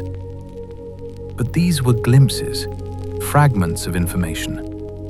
What troubled Kevin most was not the strangeness of human desire, but the mystery of human loyalty. Why did successful people maintain connections that could destroy them? Why did athletes with millions fly dealers to championship games? Why did fame and fortune fail to sever the bonds of the streets? These questions would haunt Kevin, unanswerable puzzles about human nature. The famous and the fallen. Fame is a strange companion. It elevates men above the common crowd, places them on pedestals where millions can see them. And yet, in private, some still walk in shadows alongside those the world has already condemned. The contradictions Kevin encountered were not limited to the private practices of doctors and lawyers. There was another category of revelation that troubled him more deeply because the stakes seemed higher. These were the connections between legitimate success and criminal enterprise. The pattern revealed itself repeatedly through Kevin's informants and later through the wiretaps he monitored. It was not an isolated phenomenon, but a recurring theme that suggested something fundamental about human loyalty and the difficulty some people had in leaving behind the worlds they came from. The first clear example came through one of Kevin from the trade. A white female who was young and attractive. She was one of Kevin's regulars, someone he had arrested, and who had agreed to work off that charge by serving as an informant. They were together one afternoon at a hotel on Dale Mabry Avenue. Her phone rang. She answered it. The conversation was brief, casual, and then she ended the call and returned her attention to police business. But Kevin asked who had called.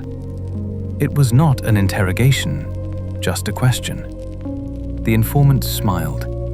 It was one of her steadies, she said. And then she identified him. He was a professional baseball player. Not a minor league player, but a professional in the full sense. Someone whose name would be recognized. Someone whose face appeared in newspapers and sports broadcasts. Someone who earned the kind of salary that put him among the economic elite. And he was one of her regular clients. Kevin's response was immediate. To each his own. The baseball player's decision to hire people in the trade was his own business. And yet the revelation stayed with him. Not because it was particularly shocking, but because it illustrated something that would become more apparent as his career progressed. That people who had achieved remarkable success still maintained connections to worlds they should have left behind, still took risks that made no sense given what they had to lose. The pattern became clearer when Kevin moved into Vice and began participating in wiretap operations. Wiretapping was sophisticated investigative technique used against dealers who operated at levels significant enough to justify the resources required. The conversations varied wildly. Some were purely business, some were personal, and some revealed unexpected connections. Kevin and his fellow officers began hearing references to sports figures. Not vague mentions, but specific names, people these dealers knew personally. The dealers would mention being flown to games, staying at Athletes' homes, attending championship series as personal guests. These were not casual acquaintances. The conversations made clear that these were real relationships, ongoing connections between men who played professional sports at the highest levels and men who dealt at scales serious enough to warrant federal wiretaps. The dealers spoke of these athletes with pride, as friends who had made it but who still remembered where they came from. There was affection in these conversations, genuine warmth, and the athletes, based on what the dealers said, reciprocated. They flew dealers to games, they invited them to their homes, they introduced them to teammates and other celebrities. Kevin found himself increasingly bewildered. Here were men who had won what might be called the lottery of human existence. They had extraordinary physical talents. They had been drafted by professional teams, had signed contracts worth more than most people would earn in lifetimes. They were celebrated everywhere they went. And yet, they were maintaining friendships with hardcore Zach dealers, big-time Zach dealers, not small-time operators, but serious criminals moving significant weight. These were men under investigation, men being targeted by wiretaps. The risk to the athletes was obvious. Association with known criminals could destroy reputations, void contracts, end careers. If team owners discovered these relationships, consequences would follow. If prosecutors decided that the athletes were involved in the Zach trade, rather than merely maintaining unfortunate friendships, criminal charges might follow. And for what? What did these athletes gain? The dealers could provide nothing the athletes needed. Friendship, perhaps, but celebrities had no shortage of people willing to befriend them. Kevin could construct theories, but could not settle on any that fully explained the pattern. Perhaps it was loyalty. Perhaps it was a way of maintaining connection to the raw reality of the streets. Perhaps it was simply poor judgment. Or perhaps these athletes, despite their success, had never truly left the worlds they came from. Perhaps the streets had a gravity that wealth and fame could not overcome. Whatever the explanation, the reality was documented in wiretap transcripts. Professional athletes were maintaining active friendships with serious dealers. And Kevin, whose job was to investigate dealers, found himself in possession of information that implicated some of the most celebrated athletes in American sports. He did not pursue these angles. The athletes were not his targets. He was building cases against the dealers, but their names were there. Kevin's interest was professional rather than moral. He was not particularly outraged. He had seen too much to be shocked by human behavior. But he was puzzled, genuinely confused. You are a successful, big-time sports guy, Kevin thought. You have achieved what millions dream of. You have money, fame, recognition, opportunity. You have everything to lose. And yet, you are still doing God knows what with these street dealers. Why? What could possibly be worth it? The question remained unanswered because Kevin never had the opportunity to ask it directly. His work was focused on building cases, on making Tampa safer. But the question lingered, a puzzle that illustrated something Kevin had learned over 23 years. That success did not eliminate poor judgment. that intelligence did not guarantee wisdom, that people, regardless of their circumstances, remained capable of making decisions that put everything they had built at risk. The famous and the fallen walked closer together than anyone wanted to admit.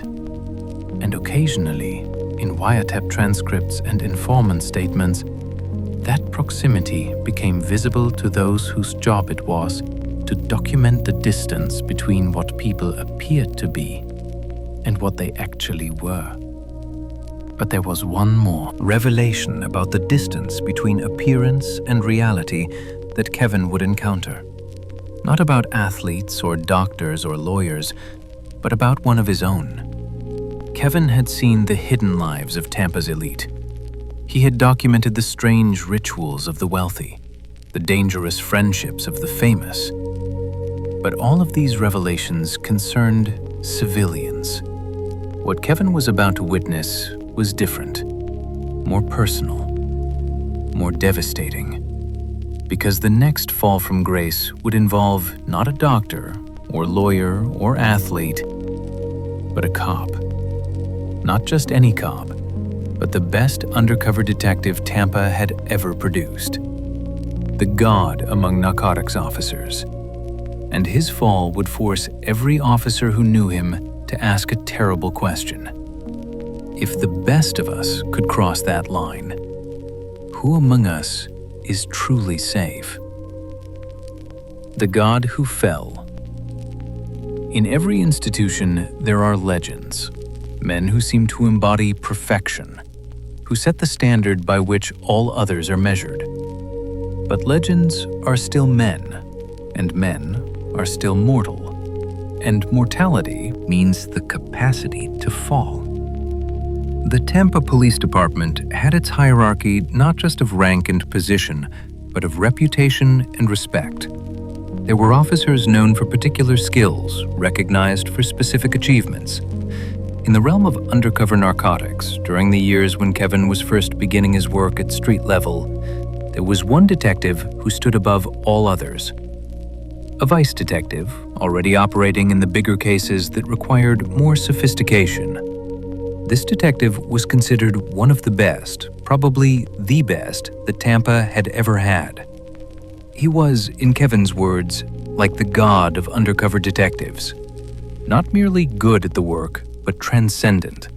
He made cases that seemed impossible. He penetrated operations that had resisted other investigators. He built relationships with informants that produced intelligence no one else could obtain. He testified in court with credibility that prosecutors relied upon. Kevin, working street level at that time, looked up to this detective not with envy, but with genuine admiration. This was what mastery looked like. This was the standard. The detective's reputation was built over years of successful cases. He had worked his way through the ranks, proven himself at every level. Supervisors trusted him. Prosecutors relied on him. Other officers learned from him. And then he fell. Not over weeks, not through a gradual descent, but suddenly, dramatically, the way buildings collapse when the foundation finally gives way, all at once and past any possibility of saving. The god of undercover detectives became just another criminal in handcuffs. The specifics of what he did remained somewhat unclear, even in Kevin's recollection. There were multiple stories, variations in the details. Some said he had done something with money, had taken seized money, or engaged in financial corruption. Others said he had been giving out information to suspects, warning dealers about investigations, telling them which undercover officers to avoid, essentially working for both sides. Perhaps he had done both, but the underlying truth was clear. This detective, this legend, had been doing something with dealers against the department. He had crossed the line between cop and criminal, had become the thing he was supposed to oppose, had betrayed specific people who had trusted him. The discovery came through some investigation whose details Kevin did not know. However it happened, the department learned what this detective had been doing, and once they learned, they acted. He was caught. Whatever he had done, the evidence was sufficient to proceed, not just administratively, but criminally. He was fired, stripped of his badge and authority. He was prosecuted. The criminal justice system he had served now turned against him. And he was convicted. He went to prison, not as the god of undercover detectives, but as a criminal. The shock among officers who knew him was profound. "We could not believe it," Kevin said. This was not some marginal officer whose ethics had always been questionable. This was the best they had, the standard of excellence, the model that other officers were encouraged to emulate. And he had been corrupt, had been working against them, had been betraying the department while maintaining the appearance of exemplary service. The cognitive dissonance was almost unbearable. How could someone so good at the work be so bad in character? The questions had no satisfying answers.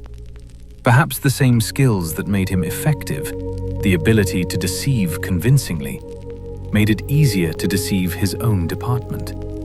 Perhaps the daily immersion in criminal culture had eroded boundaries. Perhaps the temptation of money or power had proven stronger than his commitment to his oath. But speculation did not change the outcome. He was fired. He was prosecuted. He went to prison. And his name, once spoken with admiration, became a warning. This is what happens when you cross the line. This is the price of betrayal. This is how completely a reputation can be destroyed. Kevin reflected on this fall with something approaching sorrow.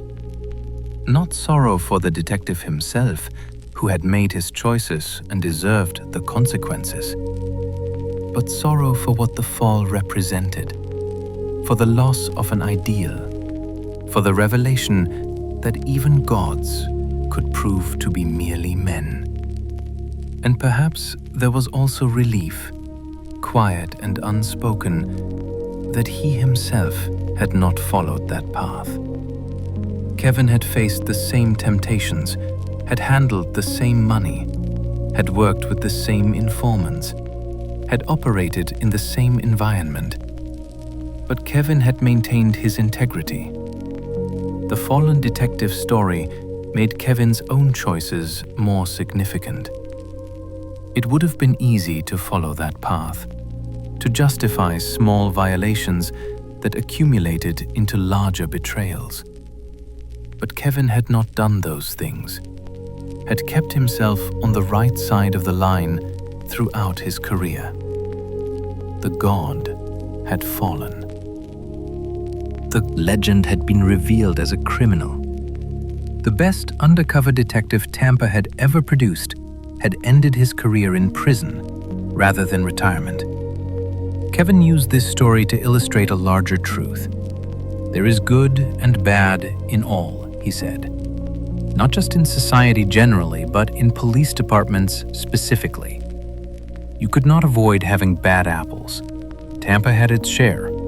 Not as many as some other agencies, but even Tampa, even with its strict oversight and clear consequences, had officers who crossed lines they should have held.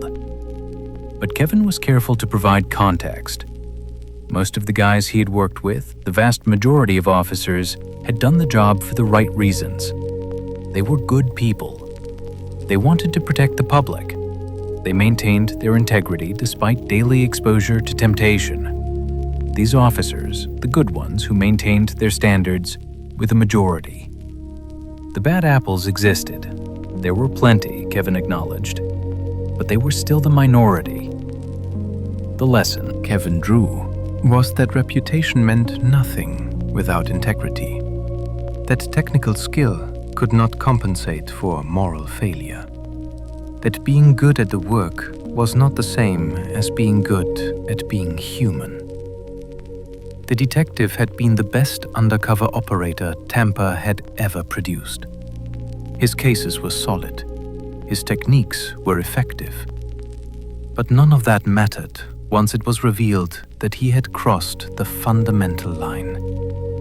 And Kevin, who had once looked up to this detective, now understood that technical excellence meant nothing without moral foundation. That being good at the work required more than skill and courage.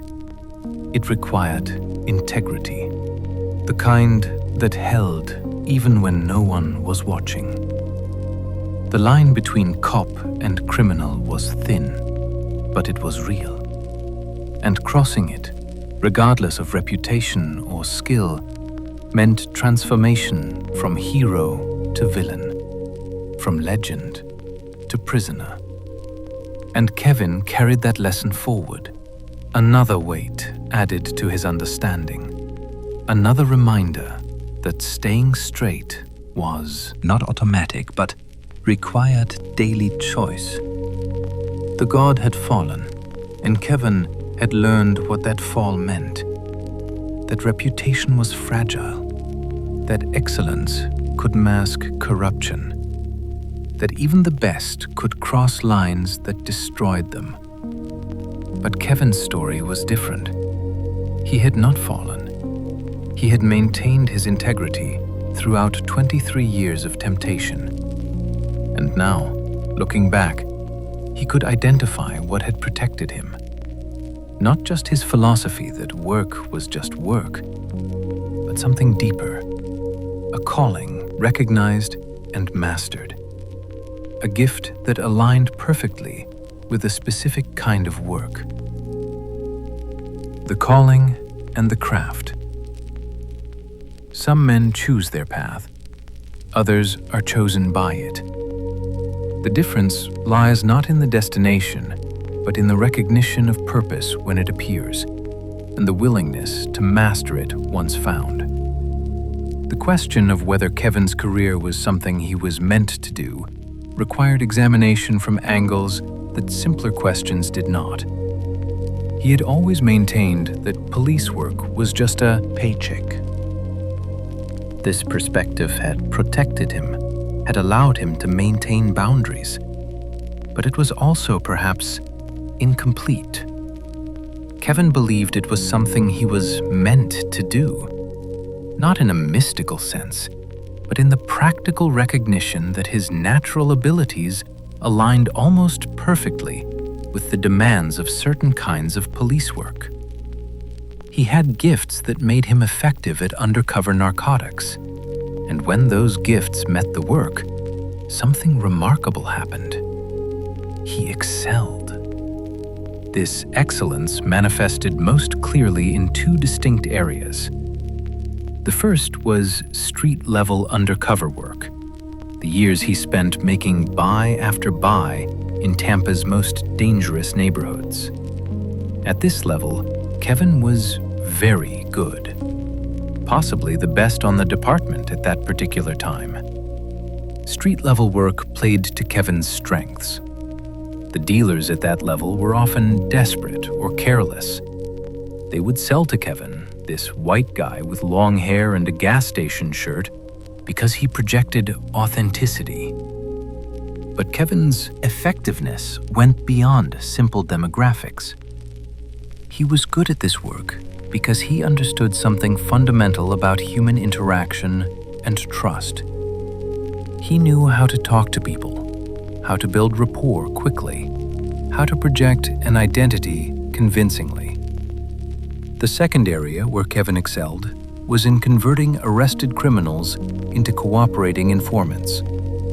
Getting someone to actually cooperate, to genuinely commit to helping police against their own associates, required more than just offering a deal.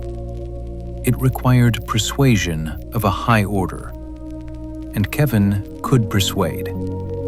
He could identify what people wanted, what they feared, and then frame cooperation in terms that made it seem necessary. But as Kevin moved from street-level work into vice, his effectiveness diminished in certain crucial ways. Not completely, but the natural advantage he had enjoyed at street level became increasingly constrained. The primary factor was at higher levels, dealers were deeply, almost instinctively, suspicious of white buyers. Their suspicion was not irrational, but learned caution based on accurate pattern recognition. The higher you got, Kevin would explain, the harder it became to do undercover work as a white male. Dealers would see Kevin and think, immediately and often correctly, that he was a cop. This limitation frustrated Kevin, but did not surprise him. And so Kevin adapted. He relied more heavily on informants, used them as bridges into networks he could not access directly. But at street level, during those years before he moved to Vice, Kevin had been exceptional. And it was in reflecting on those years that he felt most clearly that the work was something he had been meant to do. Street-level work had challenges that stopped other officers. There were locations throughout Tampa, specific dope holes, where dealers had established explicit rules. They will not sell to white guys. Kevin did not accept these limitations. He would go to those supposedly impossible locations, and he would make the case anyway. How he did this remained somewhat mysterious, even to Kevin. He could not break down the process into steps. It was something more intuitive. And so Kevin, despite the barriers, continued to make cases where others could not. His success rate was high enough that supervisors began sending him to difficult targets. And the key to his success was his ability to talk. Not just to speak fluently, but to talk in ways that built trust rapidly, that projected authenticity. This gift Kevin attributed at least partially to his origins. He was from the Northeast, from New Jersey. Kevin believed that people from the Northeast were quicker in their thinking, wittier in their responses. This was a skill set that translated directly into undercover work. Kevin had absorbed this style. Even after decades in Florida, he still identified as someone from Jersey. The identity stuck because it represented something essential about how he saw himself. "I am from Jersey," Kevin would say, even in retirement. And that origin had given him the tools he needed to become one of Tampa's most effective undercover operators. There were dope holes in Tampa that would not sell to white guys. Everyone accepted it as a limitation. But Kevin would go to those places anyway, and he would make the cases anyway. And in doing so, he proved that the supposedly impossible was merely difficult.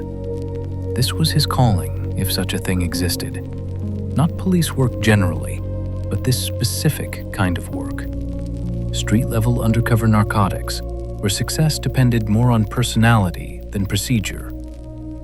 Kevin had found the work that matched his talents. He was good at this, very good. Better than most, and possibly better than anyone else doing it at that time. And that excellence suggested purpose beyond mere employment. He'd been meant to do this work. He had found and mastered his calling. That was enough, more than enough. And now, having recognized his calling and mastered his craft, Kevin could finally address the question that had defined his entire career.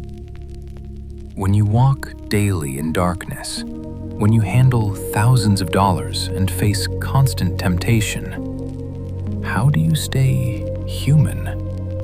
How do you measure a life spent in shadows? Kevin had found his calling. He had mastered his craft. He had been exceptional at street-level work, perhaps the best Tampa had during his era. But excellence was not the true measure of a career. The real question was not how good he had been, but how he had managed to do it without being destroyed by it, without losing himself, without crossing the lines that had destroyed others. As Kevin's retirement approached, he could finally articulate what he had learned. Not about making cases or cultivating informants, but about something more fundamental, about staying straight. The lessons of shadow and light. When a man reaches the end of a long journey, he is entitled to look back and ask what it all meant. Not what he did, but what he learned. Not what he achieved, but what he preserved. Not who he became, but who he remained. 23 years is a long time to spend in any profession, but particularly in one as demanding and potentially corrupting as undercover narcotics work. Long enough to see patterns emerge, to watch colleagues succeed and fail, to accumulate wisdom not just about the work itself, but about the human capacity for both integrity and betrayal. When Kevin was asked what the most important lesson he had learned during those decades, his answer came without hesitation. The lesson was not about technique or tactics. The lesson was simpler and more fundamental. Staying straight. That was the lesson. Staying straight.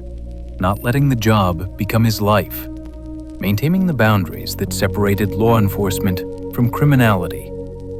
Everything else meant nothing if he lost his integrity in the acquiring of it. This lesson had not come through a single dramatic moment. It had emerged gradually through observation and reflection. Through watching what happened to officers who made different choices. Kevin had been blessed, he would say, blessed to work for a department like Tampa that was so strict about doing the right thing. But blessing alone did not keep an officer straight. Plenty of officers worked for good departments and still found ways to violate those rules. Staying straight required something more.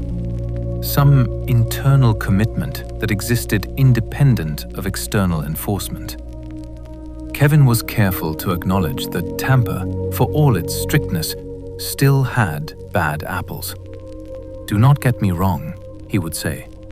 "We had bad apples. There were guys that were fired over the years. There were guys that were arrested, prosecuted, convicted. The fallen detective was perhaps the most dramatic example, but not the only one. Tampa was not perfect. No department was. But what distinguished Tampa was not the absence of corruption, but the response to it. When officers crossed lines, Tampa acted. Swiftly, thoroughly, without regard for reputation. This strictness created an environment where staying straight was easier. Officers knew that violations would be discovered and punished. This knowledge did not eliminate temptation, but it made the cost of crossing lines more immediate and certain. But even in this environment, Kevin had encountered officers who made choices he would not make, who crossed lines he would not cross. And Kevin had resisted those temptations throughout his career. The specifics of his integrity were worth enumerating. Kevin never tasted, never, not once. Tampa's rules were clear. Officers were forbidden from consuming under any circumstances, and Kevin had honored it without exception. He never used recreationally or otherwise, never allowed any illegal substance to enter his body. Using would have made him a criminal, regardless of the context. He did not in with his informants, never, not once. His informants were tools, assets, not romantic interests. With them would have been an abuse of power. And perhaps most significantly, Kevin never took money. Not one penny from the thousands of dollars he encountered monthly throughout his years in vice. The temptation had been real and constant. Thousands of dollars seized from dealers, counted by Kevin as part of normal procedures. Who would have known? That was the question that made theft tempting. Kevin had heard officers make these arguments, and Kevin's response was always the same. To me, that was wrong. Not just against the rules, but wrong in a more fundamental sense. Taking that money was theft. It crossed the line that separated law enforcement from lawlessness. Tampa's position was unambiguous. Any officer caught stealing money would have been fired, and depending on the amounts, that officer would likely have been prosecuted as well. Kevin was glad he never put that to the test. Glad he had stayed on the right side throughout his career. This was the lesson. Not technique or tactics, but this. The simple, fundamental discipline of staying straight, of recognizing temptation and resisting it, of maintaining integrity when no one was watching, of understanding that the line between cop and criminal was real, and that crossing it meant becoming the thing he was supposed to oppose. Other officers had not learned this lesson, or had learned it too late. Kevin had worked with men who were fired. He had known the legendary detective who went to prison.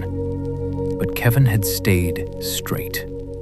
And now, in retirement, living on a pension earned through 23 years of service, he could look back without guilt or regret. The pension was reward for his years of work, yes, but it was also reward for his integrity. The lesson was simple. Stay straight. Do not let the job consume you. Do not cross the lines that should not be crossed. Do not take what does not belong to you. Do not become the thing you fight against. Maintain your integrity regardless of temptation. This was the wisdom Kevin carried forward from 23 years of walking between worlds. Not wisdom about investigative techniques, but wisdom about himself, about the discipline required to maintain identity and morals in work designed to test both. He had stayed straight. That was his achievement. More significant than any individual case, more important than any arrest. He had maintained his integrity while working in an environment that corroded the integrity of others. The pension arrived every month, compensation for work completed and discipline maintained. The peace of his retirement was earned not just through service, but through wisdom. Kevin had walked through shadow for more than 20 years.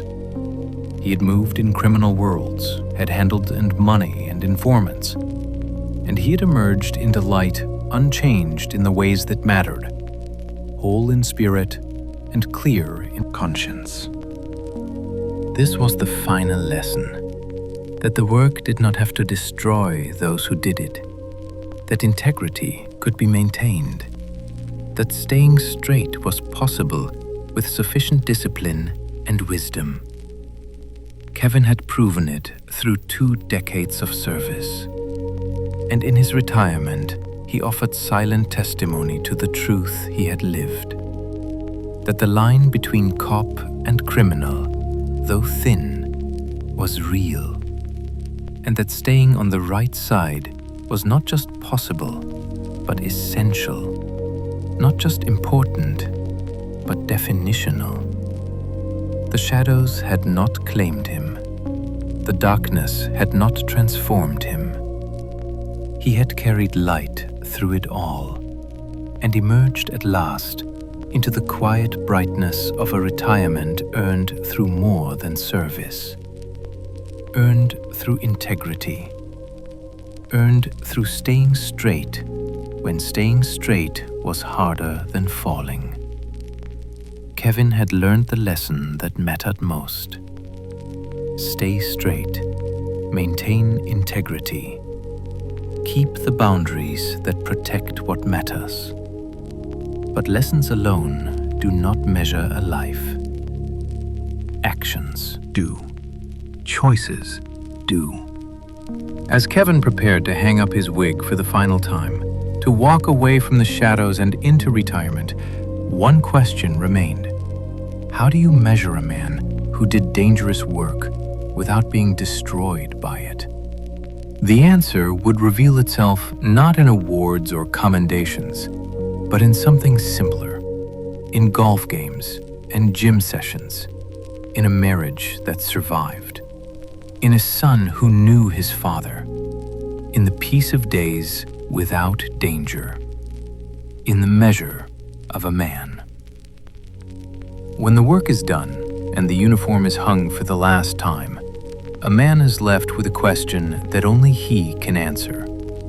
Did the job change me, or did I change the job?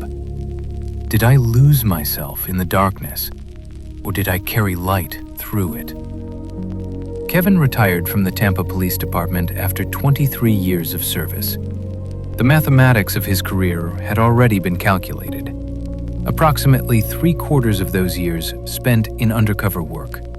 Hundreds of buys, hundreds of arrests, countless hours spent pretending to be someone he was not, building relationships based on lies, moving through danger. It was the kind of career that would mark most people, that would leave scars both visible and invisible. Kevin had heard the stories from other officers about marriages that failed because they could not stop being cops even at home, about children who grew up hardly knowing them, about an inability to relax, to engage with normal life. These were not weak men. Many of them were excellent officers, dedicated to their work. But they had allowed the job to consume them. It had become their identity, their purpose, the lens through which they viewed everything. Kevin listened to these stories and understood that he was different. The question of how the career had changed him had a simple answer.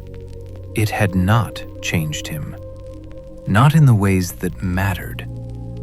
This was not bravado or denial. Kevin was capable of self-reflection. If the job had marked him significantly, he would have acknowledged it. But when he looked honestly at himself, at his relationships, at his life outside of work, he saw continuity rather than transformation. The contrast with other officers was stark. Kevin had heard them say that they had fallen into this life, that they had let it take over, that they had forgotten about their families, neglected relationships. They spoke of this with resignation and regret. But Kevin rejected that inevitability. For him, the job had never been his life. His family came first. What he did on his own time came first. Work was something he did to earn money, but it was not the center of his existence. It was not what defined him. This philosophy had practical consequences. Kevin did not bring the job home with him. He did not recount his day to his wife over dinner. When he walked through the door of his home, he left Kevin the detective outside and became simply Kevin the husband, Kevin the father. This separation was deliberate, but not difficult. The key was in his fundamental attitude toward the work. He had never romanticized it. To Kevin, being a police officer was just a job, no different in essence from any other form of employment. He would make the comparison explicit. He did not think of his work any differently than he thought of a garbage collector's work or a mail carrier's work. Those were necessary jobs. Someone had to do them, but they were still just jobs. This perspective protected him. It created distance between his identity and his occupation. He was not his job. He was Kevin, a man who happened to work as a police officer. But when the day ended, he left all of that behind. And Kevin had something waiting for him at home that mattered more than any arrest. He had his son, and through his son, he had baseball. And through baseball, he had coaching. Coaching, to Kevin, was more important than the job. When conflicts arose, baseball won. The young players depending on him, his own son looking to him for guidance. These took precedence. This reversal tells us something essential about Kevin. The work that paid him was not the work that defined him. That meaning lived elsewhere, in the simpler pleasures of teaching children a game. And because coaching mattered more, Kevin found it easy to forget the job when he was off duty. When he was at the baseball field, his mind was entirely present. Not one part of him was back on street corners or in hotel rooms. This ability to be fully present created a life that remained balanced despite the inherent imbalance of the profession. The result, visible now in his retirement, was a man who had survived 23 years of dangerous work without being damaged by it in the ways that damaged so many others. Kevin had a marriage that remained intact. His wife had chosen to leave the department and return to nursing, supporting Kevin's need for clear boundaries. Kevin had a strong relationship with his son, built through countless hours spent coaching. Being present. His son knew him not primarily as a cop, but as a father and coach. And Kevin had his mental health. He had not been broken by what he witnessed, had not been consumed by the darkness, had not lost himself. He remained fundamentally himself, whole rather than fractured. This wholeness was rare among officers who had spent comparable time in undercover work. Kevin recognized this. Many officers could not do what he did. Kevin did not judge them harshly. He understood that people were different, but he was grateful that he had been able to do it, that he had managed to serve for more than 2 decades without losing what mattered most. Now, in retirement, Kevin lived the reward for that discipline and wisdom. He received a pension. It was a good pension, generous enough to live comfortably, to enjoy the retirement he had earned. He played golf. He went to the gym. He lived a good life, peaceful and unhurried, filled with small pleasures. People would sometimes tell him that he had earned this retirement, that the pension and the peace were justified by the dangers he had faced, the work he had done. Kevin's response was characteristically modest. That might be true, he would acknowledge. The work had been dangerous. But he had not thought of it that way at the time, had not walked around feeling heroic. He had thought of it as just another job, like anybody else has a job. The dangers were part of the work, like lifting heavy objects was part of a construction worker's job. Every profession had its challenges. His happened to involve occasional moments where he might be shot, but he had not dwelled on those possibilities, had simply done the work and trusted that most of the time things would work out. This perspective, maintained throughout his career and carried forward into retirement, was perhaps Kevin's greatest achievement. Not the arrests or the cases, but the preservation of normalcy, the insistence on treating extraordinary circumstances as ordinary, the refusal to allow danger and darkness to transform him. He had been blessed, Kevin would say. Blessed to work for a department like Tampa that maintained strict ethical standards. Blessed to have the skills that made him effective. Blessed to have a family that supported him. Blessed to retire with health and financial security intact. But beneath the language of blessing and fortune was something more fundamental, a choice made daily throughout 23 years to keep work as work and life as life, to maintain boundaries when others let them dissolve, to remember always that the badge was something he wore rather than something he was. And now that choice had led him here, to a retirement filled with golf and gym sessions and the simple satisfaction of days spent without urgency or danger, to peace, earned not just through service, but through wisdom, through the discipline of separation, through the courage to resist the consuming nature of work. Kevin had walked through darkness for more than 20 years.